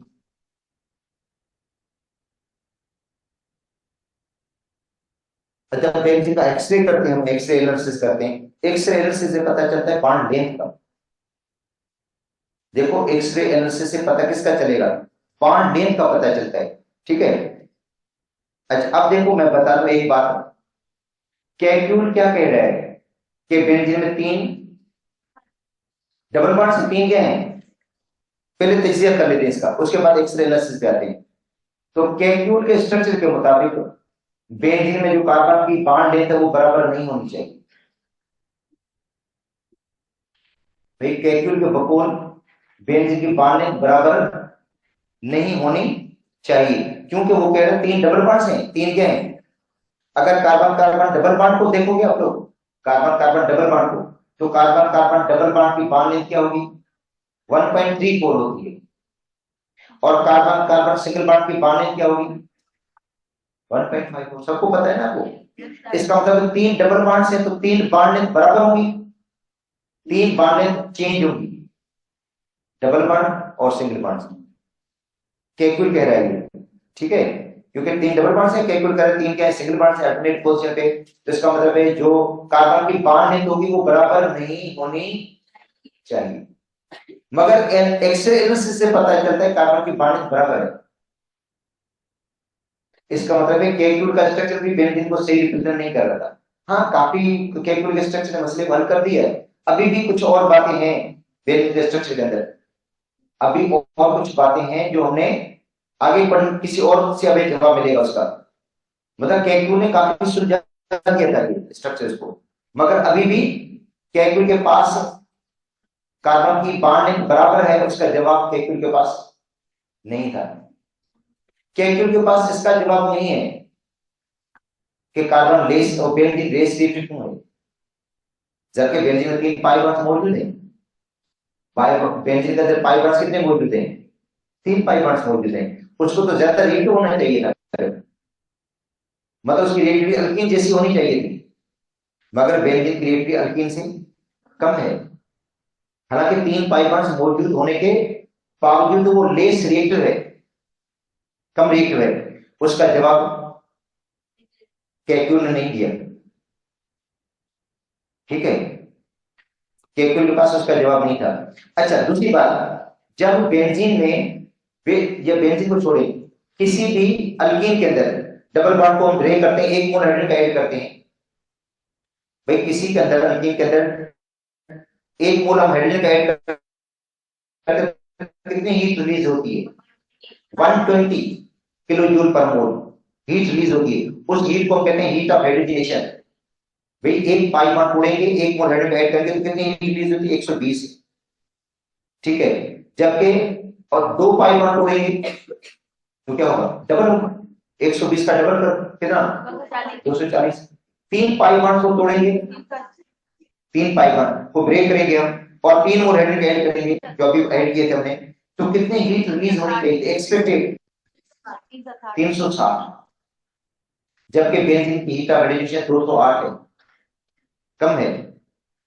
तो इसका मतलब है लेस हीट ऑफ हाइड्रोजनेशन का जवाब भी केकुल के पास नहीं था, ठीक है। ये ऐसे क्वेश्चंस हैं जिनके केकुल के पास जवाब नहीं था। बेंजीन स्टेबल क्यों है? बेंजीन के पाई बॉन्ड्स इजीली ब्रेक क्यों नहीं होते? जैसे अल्कीन के पाई बॉन्ड इजीली ब्रेक हो जाते हैं, ऐसे बेंजीन के पाई बॉन्ड्स इजीली ब्रेक क्यों नहीं होते? अच्छा, बेंजीन का पेरियड ड्यूअल क्यों है? एडिशन भी दे रही है, साथ में सब्स्टिट्यूशन भी दे रही है। बेंजीन एडिशन भी दे रही है, साथ में क्या हो रही है? मतलब बेंजीन का पेरियड ऐसा क्यों है? सैचुरेटेड जैसा भी है, अनसैचुरेटेड जैसा बिहेव क्यों कर रही है? इसका जवाब केकुल के पास नहीं था, ठीक है। ये हम आगे पढ़ेंगे। तो पहले पढ़ते हैं x ray analysis of the benzene. तो एक्सरे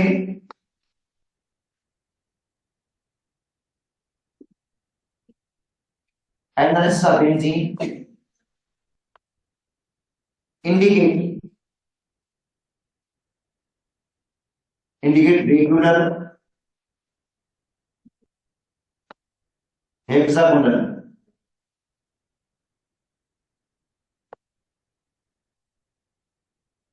देखो, जो एक्सरे एनालिसिस है वो क्या बता रहा है? बेंजीन स्ट्रक्चर इस तरह का बता रहा है, रेगुलर हेक्सागोनल रिंग स्ट्रक्चर, ठीक है।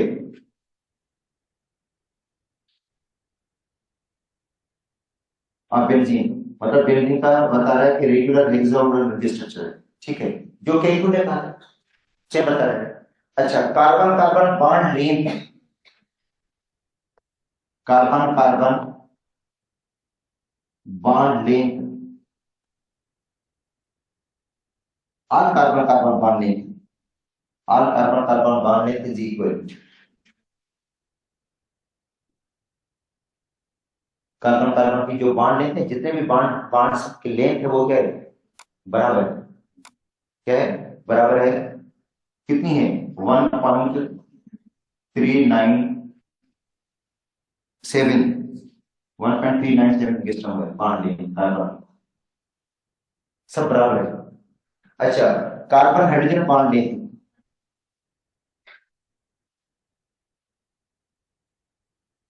कार्बन हाइड्रोजन की बांड कितनी है 1.09, वो भी बराबर है। मतलब एक्सरे एनालिसिस से पता चलता है कि जो बेंजीन का स्ट्रक्चर है वो रेगुलर हेक्सागोनल है, रेगुलर हेक्सागोनल स्ट्रक्चर है जिसमें कार्बन की जितनी बांड लेते हैं वो सब की सब क्या है बराबर है। मतलब बेंजीन की कार्बन परमाणु की बांड लेंथ सब बराबर है, एक जैसी है। मतलब ये 1.397 है और ये कितनी है 1.05 है, वो 1.09 1.09 1.09 सब की बराबर है। तो इसका मतलब है एक्सरे जो एनालिसिस बात कर रहा है वो कैलकुल के हिसाब से सही नहीं, ठीक है। मतलब एक्सरे एनालिसिस से जो बात आ रही है वो कैलकुल के उसकी निशानदेही नहीं करता, कैलकुल करता है 3 डबल बॉन्ड्स हैं 3 सिंगल बॉन्ड्स हैं। इसका मतलब है बेंजीन की जो बॉन्ड लेंथ है वो बराबर नहीं होनी चाहिए कैलकुल के मुताबिक, मगर एक्सरे एनालिसिस बता रहे हैं कि इसकी बॉन्ड लेंथ क्या है बराबर है। अच्छा, इसका जवाब आपको मिलेगा एमओटी में, मॉलिक्यूलर ऑर्बिटरी के अंदर। अच्छा, अब देखो कैल्क्यूल structure,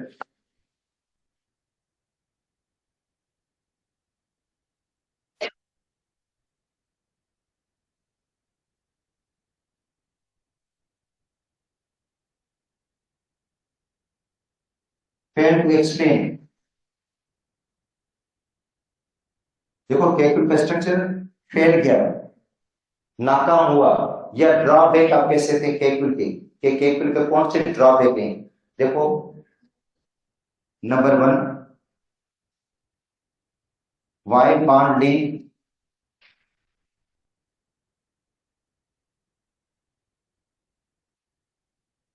Y all carbon carbon bond length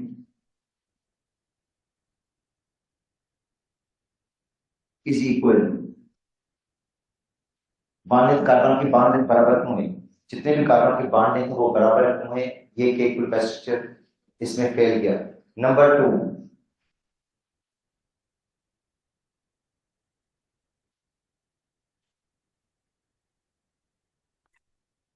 Y benzene is less reactive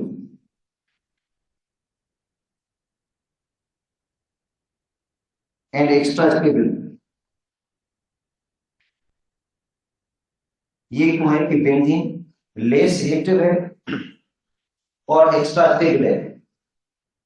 इसका रीजन भी नहीं था कि बेंजीन की रिएक्टिविटी कम क्यों है, हालांकि 3 फाइबर्स मौजूद है तो उसको ज्यादा रिएक्टिव होना चाहिए। Number 3 dual behaviour of the benzene,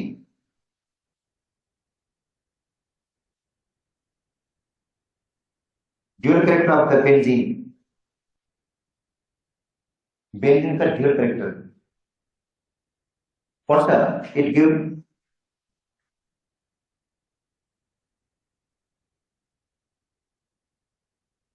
addition as well as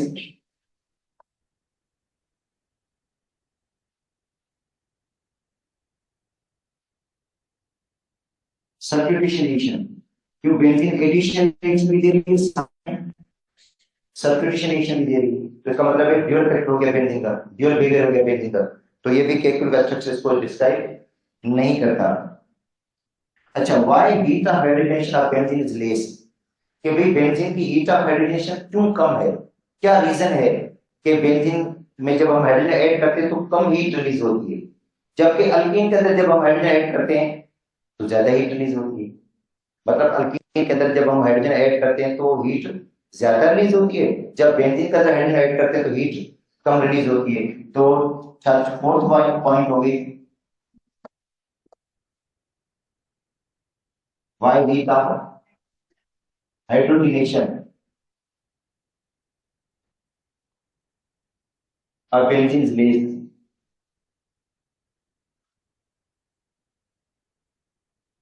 benzene की हीट ऑफ हाइड्रोजनेशन कम क्यों है, हालांकि होनी चाहिए थी हिसाब किताब के मुताबिक एक मोल जब हाइड्रोजन का ऐड करते हैं तो 120 रिलीज होती है।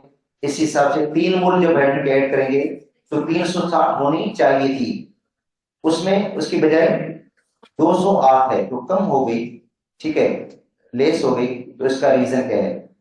अच्छा, इस सब के जवाब मिलेंगे आपको एमओटी में, molecular orbital theory of the benzene. देखो मॉलिक्यूलर ऑर्बिटल थ्योरी, अब देखो ये सारी चीजें हमारी किताब में नहीं है, हमारे बुक में ये बातें नहीं है, हमारे बुक में डायरेक्ट मॉलिक्यूलर ऑर्बिटल थ्योरी है।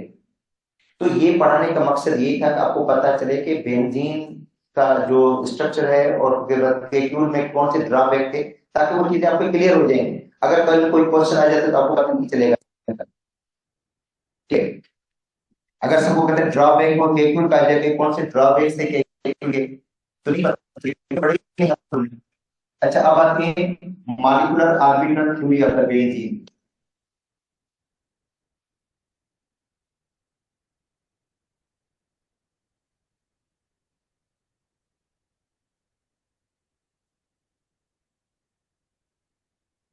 एमओटी जिसको कहा जाता है मॉलिक्यूलर बेंजीन। अच्छा, एमओटी कहती है कि बेंजीन का जो बॉन्ड ऑर्डर है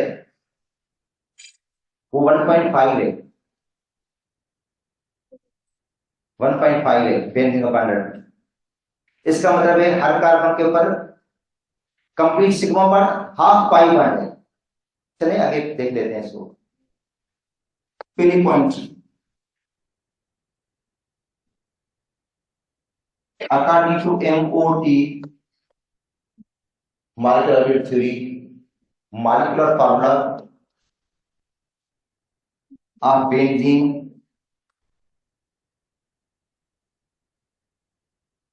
इज C6H6। मतलब एमओटी इस बात की तस्दीक कर रही है कि इनका फार्मूला क्या C6H6 है। Second point, carbon of benzene is sp2 habit. Benzene में जो carbon sp2 habit, sp2 habit आपको पता है ट्राइगोनल होते हैं, प्लेनर होते हैं, containing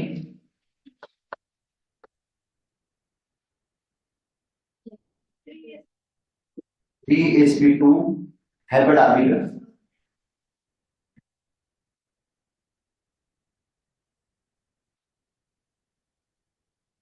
and one enabled physical orbital, और एक है अनएबल्ड फिजिकल ऑर्बिटल, कुछ फॉर्म ऑफ जो बनाया। अच्छा, third point, 3sp2 hybrid orbitals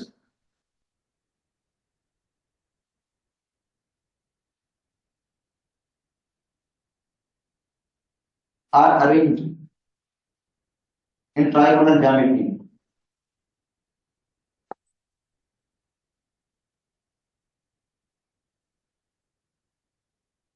जो 3sp2 हैबिट ऑर्बिटल्स हैं किस तरह अरेंज होंगे? ट्राइगोनल होंगे एट एंगल ऑफ 120। और एक्सरे एनालिसिस से भी ये पता चला था कि एंगल जो थी बेंजीन की दर कितने की थी। ये जो एंगल है, एंगल कितने की है? बॉन्ड एंगल जो है, एक्सरे एनालिसिस से भी पता चला था कि बॉन्ड एंगल कितने की है? Bond angle is 120। कौन सी एंगल? देखो, हाइड्रोजन, कार्बन और कार्बन की तरह, ठीक है। देखो हाइड्रोजन कार्बन और कार्बन की तरह एंगल, ये जो एंगल बनेगी 120 होगी, या कार्बन इसके तरह जो एंगल बनेगी 120 होगी, जितनी भी 120 की एंगल्स होंगी, ठीक है। तो अब टाइम हो गया कंप्लीट, इंशाल्लाह कल इसको आगे मजीद पढ़ लेंगे जो उसके।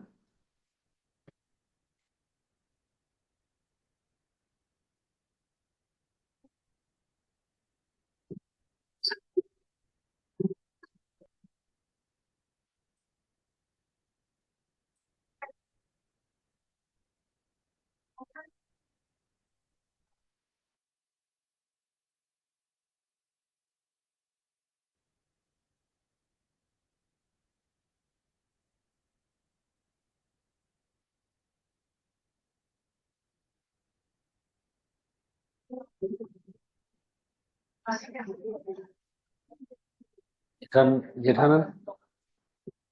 जेठानंद जेठानंद 4 नंबर चाहिए। खेड़ो ये तो 2 नंबर है।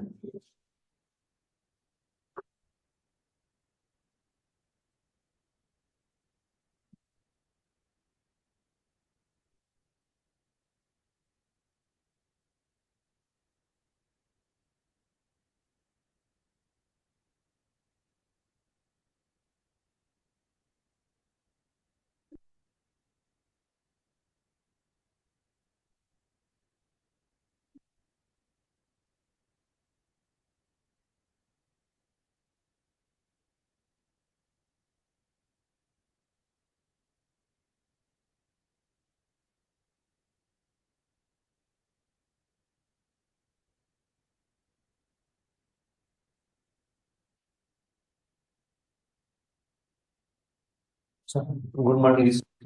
इम्पल्स में कल हम सिनेप्स पढ़ रहे थे और सिनेप्स की एक ब्रोडर हमने डेफिनेशन पढ़ी थी कि व्हाट इज सिनेप्स। सिनेप्स के हवाले से जो हमने डेफिनेशन पढ़ी थी कि एक जंक्शन है, किस दरमियान जंक्शन है? जंक्शन है एक न्यूरॉन और दूसरे न्यूरॉन के दरमियान जंक्शन है। न्यूरॉन प्लस न्यूरॉन, एक न्यूरॉन अपना मैसेज दूसरे न्यूरॉन को दे सकता है। न्यूरॉन अपने सिग्नल मैसेज कमांड किसी मसल को दे सकता है। न्यूरॉन जैसे एक कमांड या ऑर्डर जो है या सिग्नल किसी लेड सेल को दे सकता है, हो सकता है। तो उसे हम कहते हैं कि सिनेप्स कहेंगे। और किसी भी सिनेप्स के 3 कंपोनेंट्स होते हैं। बुक में क्लियर नहीं लिखा हुआ है कि how many components of synapse are there. किसी भी सिनेप्स के 3 कंपोनेंट्स है। Number 1 pre synaptic membrane, pre synaptic membrane, pre synaptic membrane. Pre synaptic membrane का मतलब है कि ये वो मेम्ब्रेन है जिस न्यूरॉन से सिग्नल या मैसेज आ रहे हैं, कमांड्स आ रहे हैं, और फाइनली जैसे एक्सॉन टर्मिनल और सिनेप्टिक नॉब की जो मेम्ब्रेन होती है वो प्री सिनेप्टिक मेम्ब्रेन होती है, उससे कहते हैं प्री सिनेप्टिक मेम्ब्रेन।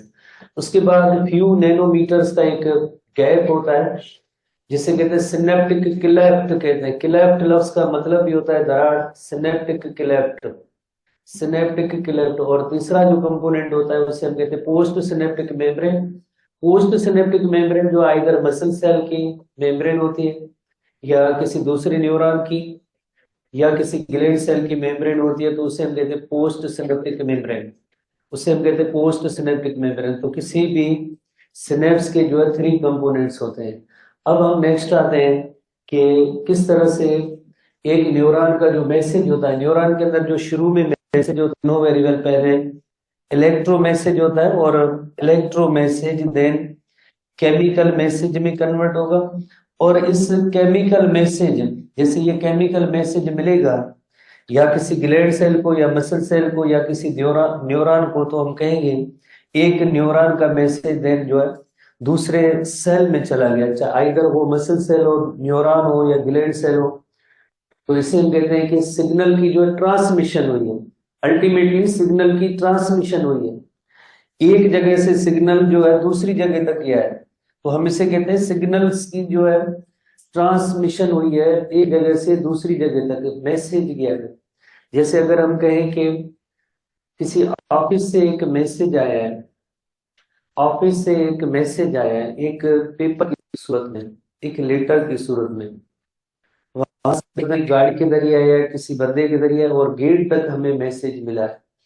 गेट तक मैसेज मिला है और गेट के पास एक हमारा बंदा खड़ा है, उसने वो मैसेज उससे लिया और जिस बंदे को देना है उसको जाके मैसेज दे दिया, और बंदे को बताया कि इसके अंदर क्या लिखा हुआ है और इसकी मीनिंग क्या होती है। बिल्कुल इसी तरह से एक न्यूरॉन अपना मैसेज दूसरे न्यूरॉन को, मसल सेल को मैसेज, या एक न्यूरॉन अपने दूसरे जैसे किसी भी ग्लैंड से इस तरह से मैसेज दे सकता है या ट्रांसमिट कर सकता है। तो इसमें सिनेप्स का एक वेरी इंपॉर्टेंट रोल होता है। तो सिनेप्टिक कंपोनेंट्स कितने? 3 components, pre synaptic, synaptic cleft, post electric membrane, और मैसेज की इसमें ट्रांसमिशन हुई है, इलेक्ट्रोकेमिकल जो है ये ट्रांसमिशन हुई है, सिग्नल्स की, मैसेजेस की, इंफॉर्मेशन की ट्रांसमिशन हुई है इसके अंदर। तो अब हम जैसे नेक्स्ट पेज पे आते हैं कि इसके अंदर किस तरह से सिग्नल्स की जो है ट्रांसमिशन होती है। तो सबसे पहले अगर हम देखें, सबसे पहले जैसे ये न्यूरॉन, और न्यूरॉन का जो ये एक्सॉन टर्मिनल है, कल भी हमने यहाँ पे थोड़ी सी पॉइंट्स को देखा था। जैसे ये एक्सॉन टर्मिनल है, this is called the axon terminal, ये न्यूरॉन का एक्सॉन टर्मिनल है। और एक्सॉन टर्मिनल के बाद ये जो इसकी सिनेप्टिक नोब है, सिनेप्टिक नोब है, सिनेप्टिक नोब है, सिनेप्टिक नोब राउंडेड, थोड़ी समवॉट राउंडेड पार्ट आखिर में जो एंड होता है उसे हम कहते हैं सिनेप्टिक नोब। और इसके अंदर बहुत ही ज्यादा ऐसी सैक्स, बैग्स, वेजिकल, जिसे हम कहते हैं सिनेप्टिक वेजिकल कहते हैं, जिन्हें कहते हैं सिनेप्टिक वेजिकल्स, इनको हम कहते हैं synaptic vesicles, synaptic vesicles. Vesicle लफ्ज का मतलब होता है बैग या सैक, और उसके अंदर एक केमिकल होता है, और केमिकल का नेम न्यूरो ट्रांसमीटर होता है, जो मैसेज पहले इलेक्ट्रो है, अब वो मैसेज है केमिकल फॉर्म में कन्वर्ट जो होगा, बिकॉज न्यूरॉन की इस एक्सॉन टर्मिनल के एंड पे काफी सारे ऐसे वेजिकल्स होते हैं जिसमें डिफरेंट टाइप के न्यूरोट्रांसमीटर होंगे, कोई एक किस्म का न्यूरोट्रांसमीटर नहीं होगा, डिपेंड करता है कि भाई मैसेज किस तरह का है, तो वो इसी तरह के केमिकल्स होंगे इसके अंदर। तो इस सिनेप्टिक वेजिकल के अंदर जो है केमिकल मौजूद है, और इस केमिकल का नेम है न्यूरोट्रांसमीटर, न्यूरोट्रांसमीटर,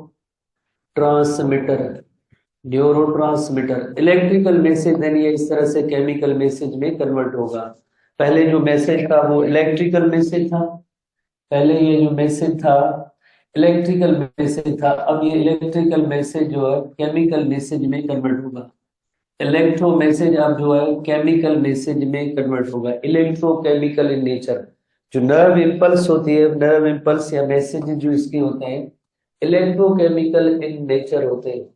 नर्व इम्पल्स जो है या सिग्नल या मैसेज है इलेक्ट्रोकेमिकल इन नेचर होते हैं। जैसे हमने एक एग्जांपल लिया था कि जैसे एक घर के अंदर 3-4 रूम पड़े और उसके अंदर कोई मेंबर्स बैठे हैं, हम उनके साथ कम्युनिकेट करना चाहते हैं। कम्युनिकेशन इस तरह से हो सकती है कि एक पर्सन को भेजे और जाके दूसरे पर्सन को कोई मैसेज वगैरह जो भी दे, या कॉल भी कर सकते हैं, आवाज बढ़ा जो उसके पास अगर फैसिलिटी है तो हम उसको कॉल कर सकते हैं। तो कन्वे करने के जो है कई उसकी फॉर्म है। जो न्यूरल सिग्नल या कंडक्ट करता है या मैसेज देता है या लेके आता है, तो उसका जो फॉर्म होता है वो electrochemical in nature. Nerve impulse की जो नेचर होती है वो इलेक्ट्रोकेमिकल नेचर है। इलेक्ट्रो लफ्ज क्यों इस्तेमाल किया है, जो हम प्रीवियस क्लासेस में पढ़ते आ रहे हैं, जैसे आयोनिक कंसंट्रेशन है उसके अंदर चेंजेस होती रहती है। रेस्टिंग मेम्ब्रेन पोटेंशियल के बाद डीपोलराइजेशन, रीपोलराइजेशन, हाइपरपोलराइजेशन, अगेन जो है वापस रेस्टिंग कंडीशन मेंटेन हुई, तो हम कहेंगे कि एक एक्शन ऐसा एक्शन पोटेंशियल जनरेट हुआ। इसी तरह से न्यूरॉन की लेंथ में यही सेम चेंजेस आती हैं, तो वो इलेक्ट्रो होता है, और एंड पे ये मैसेज जो फाइनली केमिकल मैसेज में कन्वर्ट होता है। तो ये सब एक प्री सिनेप्टिक मेम्ब्रेन से पहले की जो कंपोनेंट है वहां से मैसेज आ रहा है, प्री सिनेप्टिक मेम्ब्रेन वहां से मैसेज आ रहा है। तो पहला कंपोनेंट होता है किसी भी सिनेप्स का, आपको पता है, उसे हम कहते हैं pre synaptic membrane. Number 1 component है प्री सिनेप्टिक मेम्ब्रेन। प्री का मतलब होता है बिफोर, अर्ली, पहले। जैसे आप स्टूडेंट्स प्री मेडिकल ग्रुप में पढ़ रहे हैं, यानी मेडिकल में जाने से पहले का group, pre synaptic membrane. Pre synaptic membrane जो एक न्यूरॉन की मेम्ब्रेन है, जो सिग्नल कंडक्टर है, सिग्नल है, और आगे एक्सॉन टर्मिनल है, और देन फाइनल, और उसकी जो मेम्ब्रेन है उसे हम कहते हैं प्री सिनेप्टिक मेम्ब्रेन। उसके बाद जाहिर है थोड़ा सा एक गैप भी हुआ है, स्पेस भी है। इस गैप या स्पेस फ्यू नैनोमीटर का एक गैप या स्पेस होता है। इस गैप या स्पेस को कहते हैं जो दूसरा component synaptic cleft, synaptic cleft, synaptic cleft. और उसके बाद जो तीसरा कंपोनेंट होगा, उस तीसरे कंपोनेंट को हम कहते हैं पोस्ट सिनेप्टिक मेम्ब्रेन, जो आपको पता है डिपेंड करता है कि आइदर वो न्यूरॉन है या मसल सेल है या ग्लैंड सेल है, डिपेंड करता है। तो तीसरा कंपोनेंट है post synaptic membrane, post synaptic membrane. तो सबसे पहले हमने सिनेप्स के जो स्ट्रक्चर पढ़ी कि सिनेप्स के स्ट्रक्चर के हवाले से कितने कंपोनेंट्स हैं, सिनेप्स के स्ट्रक्चर के हवाले से कितने कंपोनेंट्स हैं। अब हम इसकी मैकेनिज्म सीखेंगे कि सिग्नल से एक न्यूरॉन की तरफ कैसे आते हैं। उसमें सीरीज ऑफ स्टेप्स है। सीरीज ऑफ स्टेप्स का मतलब है वन आफ्टर अनदर। जैसे पहले एक कौन की बात किया होगा, उसके बाद एक ऑर्डर सीक्वेंस तरतीब के अंदर ये स्टेप्स होंगे, जिसमें सबसे पहले सिग्नल या मैसेज जो प्री सिनेप्टिक ये मेम्ब्रेन वाला जो न्यूरॉन है वहां से ये सिग्नल आ रहा है। सिग्नल आने के बाद क्या होता है, जैसे कैल्शियम चैनल जो है इधर प्री सिनेप्टिक मेम्ब्रेन के ऐसी है कि कैल्शियम चैनल इसमें होते हैं। ये कैल्शियम चैनल जो होते हैं प्री सिनेप्टिक मेम्ब्रेन के जो ये कैल्शियम चैनल है, चैनल तो आप समझ रहे हैं कि प्रोटीनियस गेट है, अदरवाइज प्लाज्मा मेम्ब्रेन होती है, उसके अंदर तो मेन फैब्रिक फास्फोलिपिड मॉलिक्यूल होते हैं। तो आयंस की मूवमेंट के लिए ऐसे प्रोटीन्स के गेट्स होते हैं जिन्हें आयन चैनल या चैनल कहते हैं। कैल्शियम चैनल तो इसका मतलब है इसमें कैल्शियम आयंस ही हो सकेंगे। तो कैल्शियम आयंस जो डिफ्यूज होते हैं, कैल्शियम आयंस जो डिफ्यूज होते हैं from synaptic membrane through calcium channel. Calcium channel जो है किसमें मौजूद होते हैं, ये प्री सिनेप्टिक मेम्ब्रेन के। तो कैल्शियम आयंस जैसे पास होंगे, सिग्नल जैसे आया एंड तक आया और उसकी वजह से जैसे कैल्शियम चैनल ओपन होते हैं, कैल्शियम चैनल ओपन हुए तो कैल्शियम आयंस जो फ्यूज होके डिफ्यूज होके प्री सिनेप्टिक मेम्ब्रेन में आते हैं। और इसका एक इफेक्ट ये होगा, कैल्शियम आयंस के आने के बाद ये जो वेसिकल की जो मेम्ब्रेन है वो प्री सिनेप्टिक मेम्ब्रेन के साथ फ्यूज होगी। अदरवाइज जैसे ये मेम्ब्रेन अलग अलग पड़ी है और उनके अंदर न्यूरोट्रांसमीटर जो इनक्लोज्ड है। अब ये होगा कि ये जो मेम्ब्रेन फ्यूजन होगी किसके साथ होगी, प्री मेम्ब्रेन के साथ वेसिकल की जो मेम्ब्रेन है वो फ्यूज होगी। हम यहाँ पे एरोज ही देते हैं कि भाई ये जो है फ्यूजन हो गया, फ्यूजन का अमल होगा। फ्यूजन का अमल होगा तो ये होगा, जिस तरह से ये मेम्ब्रेन की फ्यूजन का अमल हम यहाँ पे नोट करें कि ये मेम्ब्रेन जो है फ्यूज होने लगी है। फ्यूज होगी तो यकीनन इसके अंदर जितने भी ऐसे न्यूरोट्रांसमीटर्स या केमिकल्स हैं, न्यूरोट्रांसमीटर्स या केमिकल्स जो हैं ये सब जो है जाहिर फ्यूजन के बाद ये रिलीज होंगे किधर जाएंगे, रिलीज होने के बाद यकीनन सिनेप्टिक क्लेफ्ट में आएंगे। जितने भी इधर केमिकल्स होंगे जिन्हें हम कहते हैं न्यूरोट्रांसमीटर्स कहते हैं, ये सब इस क्लेफ्ट में आएंगे। क्लेफ्ट में आने के बाद जाहिर है आपने पढ़ा है कि न्यूरोट्रांसमीटर के जो रिसेप्टर्स होना जरूरी होता है। जैसे आपने न्यूरोमस्कुलर जंक्शन के अंदर पढ़ा था, जो प्लाज्मा मेम्ब्रेन एक स्पेशल पार्ट है, उस स्पेशल पार्ट का भी नेम है स्पेशल पार्ट का, प्लाज्मा मेम्ब्रेन की special part motor end plate कहते हैं। मोटर एंड प्लेट और बाकी सार्कोलेमा में क्या फर्क है उनमें, क्योंकि उसमें न्यूरोट्रांसमीटर के रिसेप्टर्स हैं, एसिटाइलकोलिन के रिसेप्टर हैं, बाकी जो है सार्कोलेमा में बाकी पॉइंट्स पे रिसेप्टर्स नहीं है।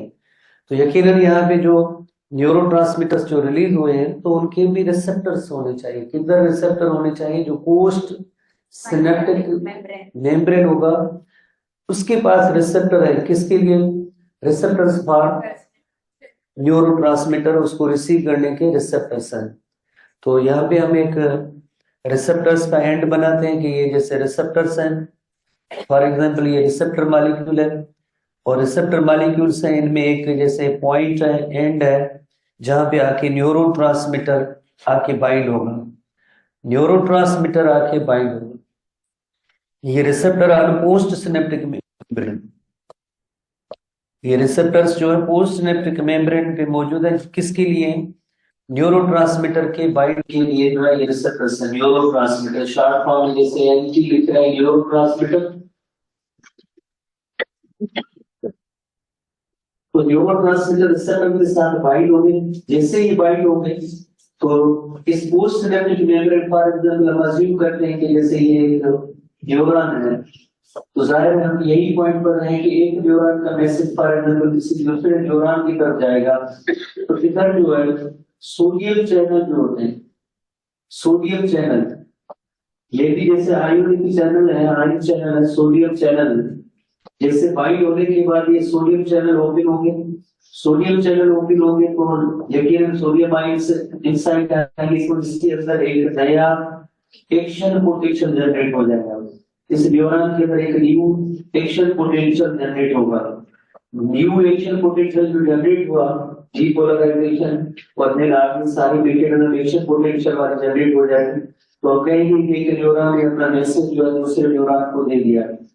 अब एक पॉइंट, वेरी इंपॉर्टेंट पॉइंट ये है कि ऐसा न्यूरोट्रांसमीटर अब कहा जाएगा। इस न्यूरोट्रांसमीटर के दो तीन ऑप्शन है। एक ऑप्शन ये है कि ये न्यूरोट्रांसमीटर वापस जो रीअब्सॉर्ब हो जाएगा। ये न्यूरोट्रांसमीटर, हम न्यूरोट्रांसमीटर के हवाले से बात कर रहे हैं कि ये जो है रीअपटेक हो जाएगी, रीअपटेक हो जाएगी, या जो है न्यूरोट्रांसमीटर की जो है ब्रेकिंग डाउन का अमल होगा, ब्रेकिंग डाउन का अमल होगा। एंजाइम्स की मदद से ये ब्रेक डाउन हो जाएगा। तो इस तरह से जो काम इतना ही है, एक न्यूरॉन का मैसेज जो दूसरे न्यूरॉन तक चला गया, और ये एक पूरी सीरीज और सीक्वेंस बात होता है जिसके जरिए एक न्यूरॉन अपना मैसेज दूसरे न्यूरॉन को दे रहा है। सबसे पहले कैल्शियम आयंस जो सिनेप्टिक क्लेफ्ट से प्री सिनेप्टिक मेम्ब्रेन में इंटर हुए, डिफ्यूज हुए, कैल्शियम चैनल ओपन जो उसके बाद वेसिकल जिसकी मेम्ब्रेन प्री सिनेप्टिक मेम्ब्रेन के साथ फ्यूज हुए, रिजल्ट में न्यूरोट्रांसमीटर जो है इससे सिनेप्टिक क्लेफ्ट में आ रहा है। ये जो प्रोसेस होगा इसके लिए एक अलग सेल चैनल का शायद आपने सेल पेपर के अंदर पढ़ा होगा, एक्सोसाइटोसिस, एक्सोसाइटोसिस और इनोवेटिव एक्सोसाइटोसिस पर टीसीपी ड्राइवर प्रोसेस है। तो इधर की तस्वीरों में आपको इधर माइटोकॉन्ड्रिया नजर आ रहे हैं, माइटोकॉन्ड्रिया की इलस्ट्रेशन नजर आ रही है। हमने पढ़ा दिया है कि एंड पे माइटोकॉन्ड्रिया की तादाद ज्यादा होती है। तो माइटोकॉन्ड्रिया का भी इसमें जो रोल होता है वो यही होता है कि एटीपी जनरेट करे, ताकि ये एटीपी कंज्यूमिंग प्रोसेस है। एक्सोसाइटोसिस ये न्यूरोट्रांसमीटर्स जो हैं वो सिनेप्टिक क्लेफ्ट में आते हैं। सिनेप्टिक पूरे सिनेप्टिक मेम्ब्रेन है उसके पास उस न्यूरोट्रांसमीटर को रिसीव करने के लिए रिसेप्टर्स का बना होती है। जैसे रिसेप्टर के साथ ये न्यूरोट्रांसमीटर बाइंड होगा तो इस न्यूरॉन के जो सोडियम आयन चैनल है ये ओपन होंगे, और सोडियम आयन चैनल ओपन होने के बाद इस सेल के अंदर एक जनरेट होगा। तो अपने एक न्यूरॉन ने अपना मैसेज किसी एक दूसरे न्यूरॉन को दे दिया।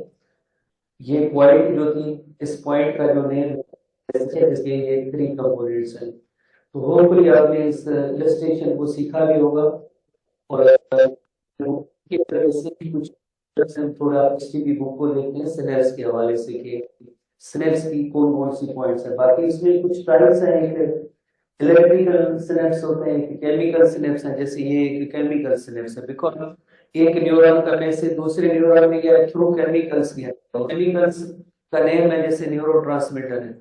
कुछ ऐसे सिनेप्स होते हैं जिनमें एक सेल दूसरे सेल के साथ डिस्कनेक्ट होता है, जैसे शायद हमें थोड़ा बहुत इसके बारे में उसके बाद जैसे ऐसे होते बिल्कुल जैसे डायरेक्ट एक सिग्नल दूसरे पार्ट तक जाता है या दूसरे न्यूरॉन या किसी भी जगह तक आता है, तो ऐसे सिनेप्स को इलेक्ट्रिकल सिनेप्स कहते हैं। और वो ऐसे इनवर्टिब्रेट्स में ज्यादा होते हैं, वर्टिब्रेट्स में बहुत ही कम होते हैं। बराबर वो टाइप है, तो हम इसको सीखेंगे।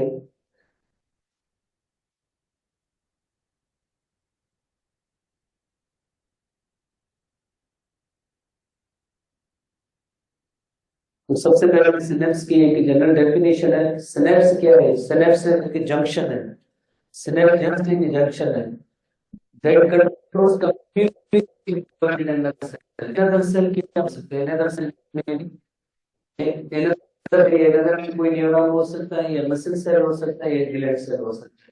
तो यानी एक पार्ट जो है उसके अंदर जो है न्यूरॉन होगा प्लस में अनदर सेल होगा, उसे भी सिनेप्स कहिए। तो हमारी बुक की वो एक जनरल डेफिनेशन है कि सिनेप्स किसके दरमियान हो सकता है, बिटवीन टू न्यूरॉन यानी neuron plus neuron, between sensory receptor and sensory neuron.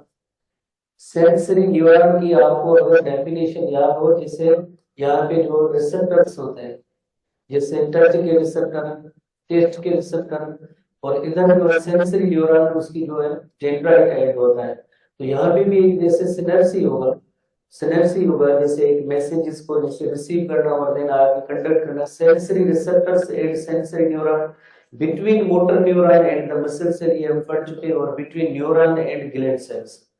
ये एसटीबी बुक के अंदर थोड़ी सी इसकी जैसे हेडिंग है थोड़ी समवट कि they control and between neuron and gland cell. तो बेहतर तो यही है कि between two sensory receptor and sensory neuron and between motor neuron and between neuron and gland cell, और उससे प्रोसेसेस को ये सिग्नल के लिए जो सिनेप्स जो होता है वो कंट्रोल करता, आगे जो है दूसरे न्यूरॉन में मैसेज देना है, ग्लैंड सेल को मैसेज देना है, मसल सेल को देना है।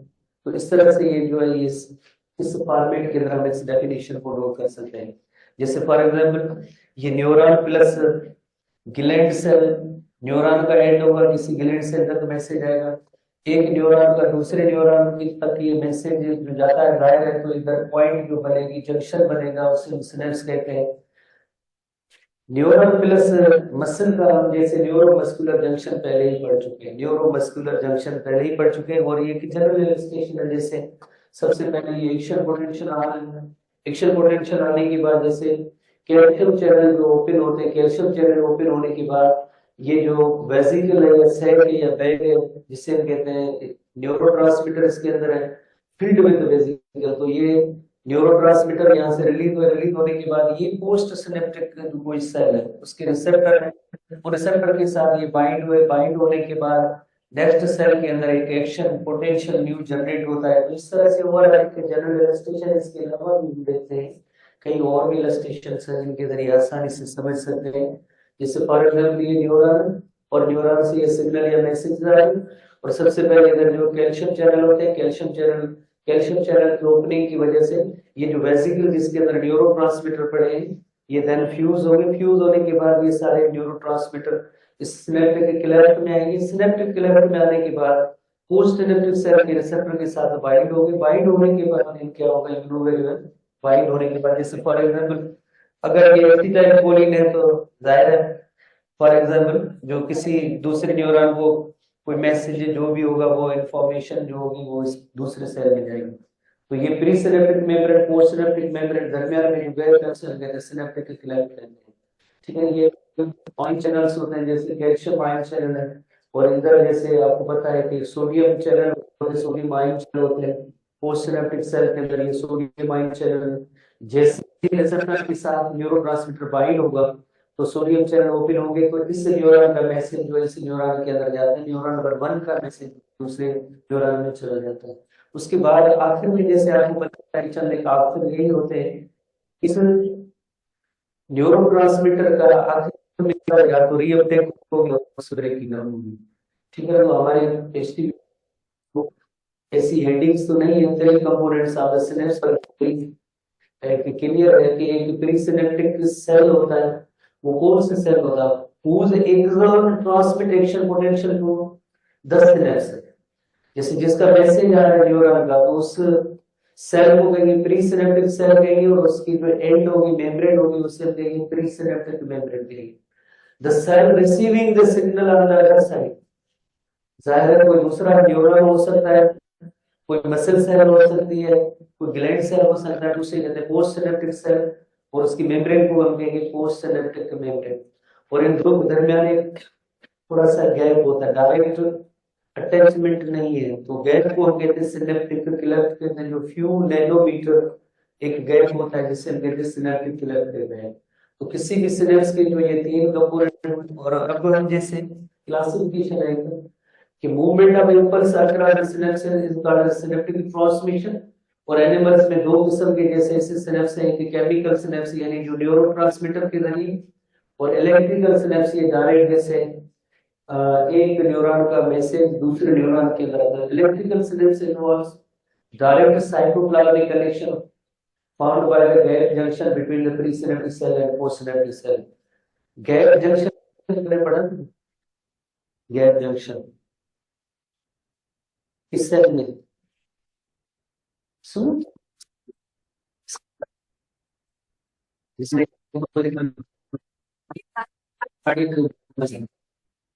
मसल में इंटरकनेक्टेड डिस्क, जिसमें एक गैप जंक्शन होते हैं और डेस्मोसोम्स होते हैं। अगर आपको थोड़ा एक हो गया, डेस्मोसोम्स होते हैं, दो कार्डियक मायोसाइट्स को कनेक्ट करते हैं और गैप जंक्शन के जरिए जैसे एक सेल से दूसरे सेल में सिग्नल या मैसेज करता है। ठीक है ना, ऐसे हमने पढ़ा था। तो इलेक्ट्रिकल जो सिनेप्स होते हैं, these make it possible for impulse to transmit from neuron to neuron without delay and rule of signal strength। दो पॉइंट्स इसमें आपने नोट करने हैं इस इलेक्ट्रिकल सिनेप्स के हवाले से। Neuron to neuron without delay, यानी थोड़ी सी क्विकर जो ट्रांसमिशन होगी, फास्टर ट्रांसमिशन होगी, और इसमें सिग्नल स्ट्रेंथ का कोई लॉस भी नहीं है। जैसे देखा एक न्यूरॉन दूसरे न्यूरॉन के साथ डायरेक्टली कनेक्टेड है उन गैप जंक्शन के जरिए, पर उसके मुकाबले में अगर आप केमिकल सिनेप्स देखें तो पहले इलेक्ट्रो जो है मैसेज केमिकल फॉर्म में कन्वर्ट होता है, इलेक्ट्रो मैसेज केमिकल फॉर्म में कन्वर्ट होता है। जैसे फॉर एग्जांपल हमने एक लेमेंस एग्जांपल लिया, किसी दूसरी एक ऑफिस से जगह से बंदा कोई आ रहा है लेटर से आ रहा है और गेट वाला बोलता है, गेट वाला नाम है लेके दबा दे hard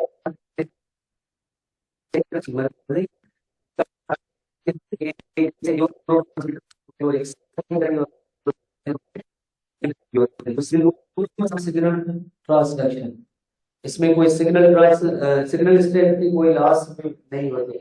electrical simple signal CNS synchronised activity of the neuron response for the some rapid stereotype movement.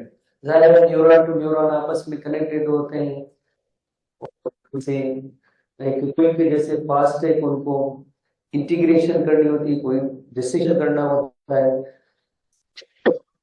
तो इस वजह से तो ऐसे इलेक्ट्रिकल सिंपल जो जैसे इलेक्ट्रिकल सिग्नल्स होते हैं, पर इलेक्ट्रिकल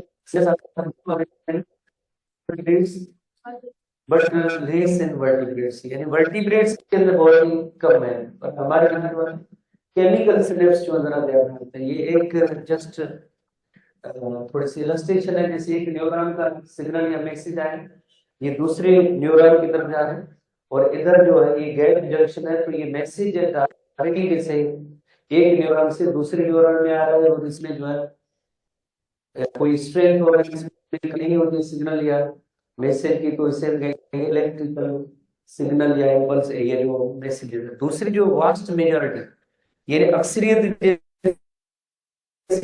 वो केमिकल सिनेप्स की है।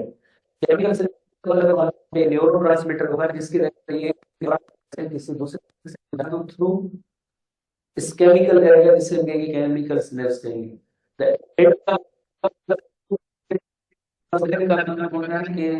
नॉब की तरह होती है, तो इससे ऐसे डायरेक्ट जैसे एंड नहीं है जैसे हमने पढ़ा है, तो इसमें एक नॉब लाइक स्ट्रक्चर होती है जिससे कि उसके अंदर जो काफी सारे सिनेप्टिक वेसिकल्स होते हैं और वेसिकल के अंदर न्यूरोट्रांसमीटर केमिकल होते हैं। तो ऐसे सिनेप्स को हम कहेंगे केमिकल सिनेप्स, और केमिकल इसके अंदर जो मौजूद है उसका कोई एंजाइम नहीं है, कोई हार्मोन नहीं है, वो जो है उस केमिकल को हम कहेंगे न्यूरोट्रांसमीटर कहेंगे, chemical is called as neurotransmitter. तो अगेन जैसे दोबारा से थोड़ा रिकॉल भी हम करते जा रहे हैं। सबसे पहले जैसे कैल्शियम आयन चैनल जो है ये ओपन हुए, प्रीसिनेप्टिक मेम्ब्रेन के अंदर कैल्शियम आयंस की एंट्री हुई और वेसिकल की जो फ्यूजन हुई है, वेसिकल की फ्यूजन होने के बाद देन जो न्यूरोट्रांसमीटर रिलीज हुए, न्यूरोट्रांसमीटर इस सिनेप्टिक क्लेफ्ट के अंदर आए, क्लेफ्ट में आने के बाद जो पोस्ट सिनेप्टिक मेम्ब्रेन होती है उसके साथ ये बाइंड होंगे, तो देन एक नया एक्शन पोटेंशियल जनरेट होगा, फिर ये होगा कि ये वापस रीअपटेक हो जाएगा या इसकी जो है ब्रेकिंग डाउन हो जाएगी। इस तरह से जस्ट एक ही बार जैसे मैसेज होता है किसी दूसरे सेल को देना होता है, उसके बाद अगेन एक नया मैसेज आएगा, तो ही आगे ये सिलसिला बढ़ता रहता है, अदरवाइज वो ब्रेक हो जाता है या ब्रेक हो जाता है। Action potential arise at the end of its distributed opening of voltage gated calcium channel, voltage gated calcium channel होते हैं, ठीक है। कार्बन के rapid invert diffusion of the calcium, diffusion process के जरिए कैल्शियम आयंस प्रीसिनेप्टिक सेल के अंदर दाखिल होंगे। इनफ्लक्स का मतलब दाखिल होना, calcium triggers the complex series of events, उसमें क्या होता है, नंबर 1 जैसे fusion of the synaptic vesicle with the presynaptic cell, presynaptic cell की प्लाज्मा मेम्ब्रेन के साथ फ्यूजन हुई, रिलीज क्या होगा, फिर उसके न्यूरोट्रांसमीटर से रिलीज होंगे। प्रोसेस कौन सा होगा, प्रोसेस होगा एक्सोसाइट। न्यूरोट्रांसमीटर में बाइंड टू रिसेप्टर, रिसेप्टर किसके होंगे, पोस्ट सिनेप्टिक सेल के, तो उसके रिसेप्टर के साथ बाइंड होंगे तो उस सेल के अंदर एक नया एक्शन पोटेंशियल जनरेट होगा, न्यूरॉन होगा तो फिर एक नया एक्शन पोटेंशियल जनरेट होगा। इस तरह से जो मैसेज था एक न्यूरॉन का वो दूसरे न्यूरॉन के पास चला गया। तो इसे depending upon the type of receptor and points channel they control the transmitter binding to post synaptic member may either excite the membrane, जैसे हमने बात की कि वो है या आगे जल्दी दौड़ के भाग के हमें दे सकता है या उधर ही दबा देता है, फाड़ देता है।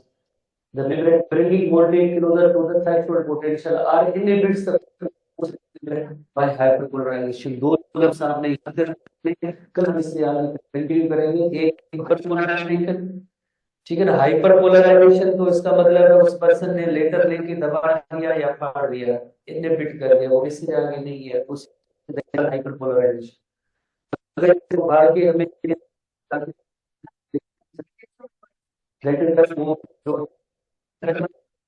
वो होगा किरण एक्शन पोटेंशियल जनरेट होगा, तो वो इस न्यूरोट्रांसमीटर की कैटेगरी को कहेंगे एक्साइटेटरी, और दूसरे जो न्यूरोट्रांसमीटर होते हैं उन्हें बैटरी होंगे।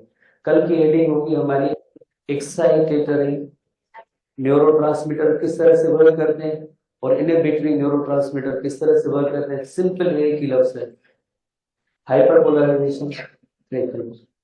कल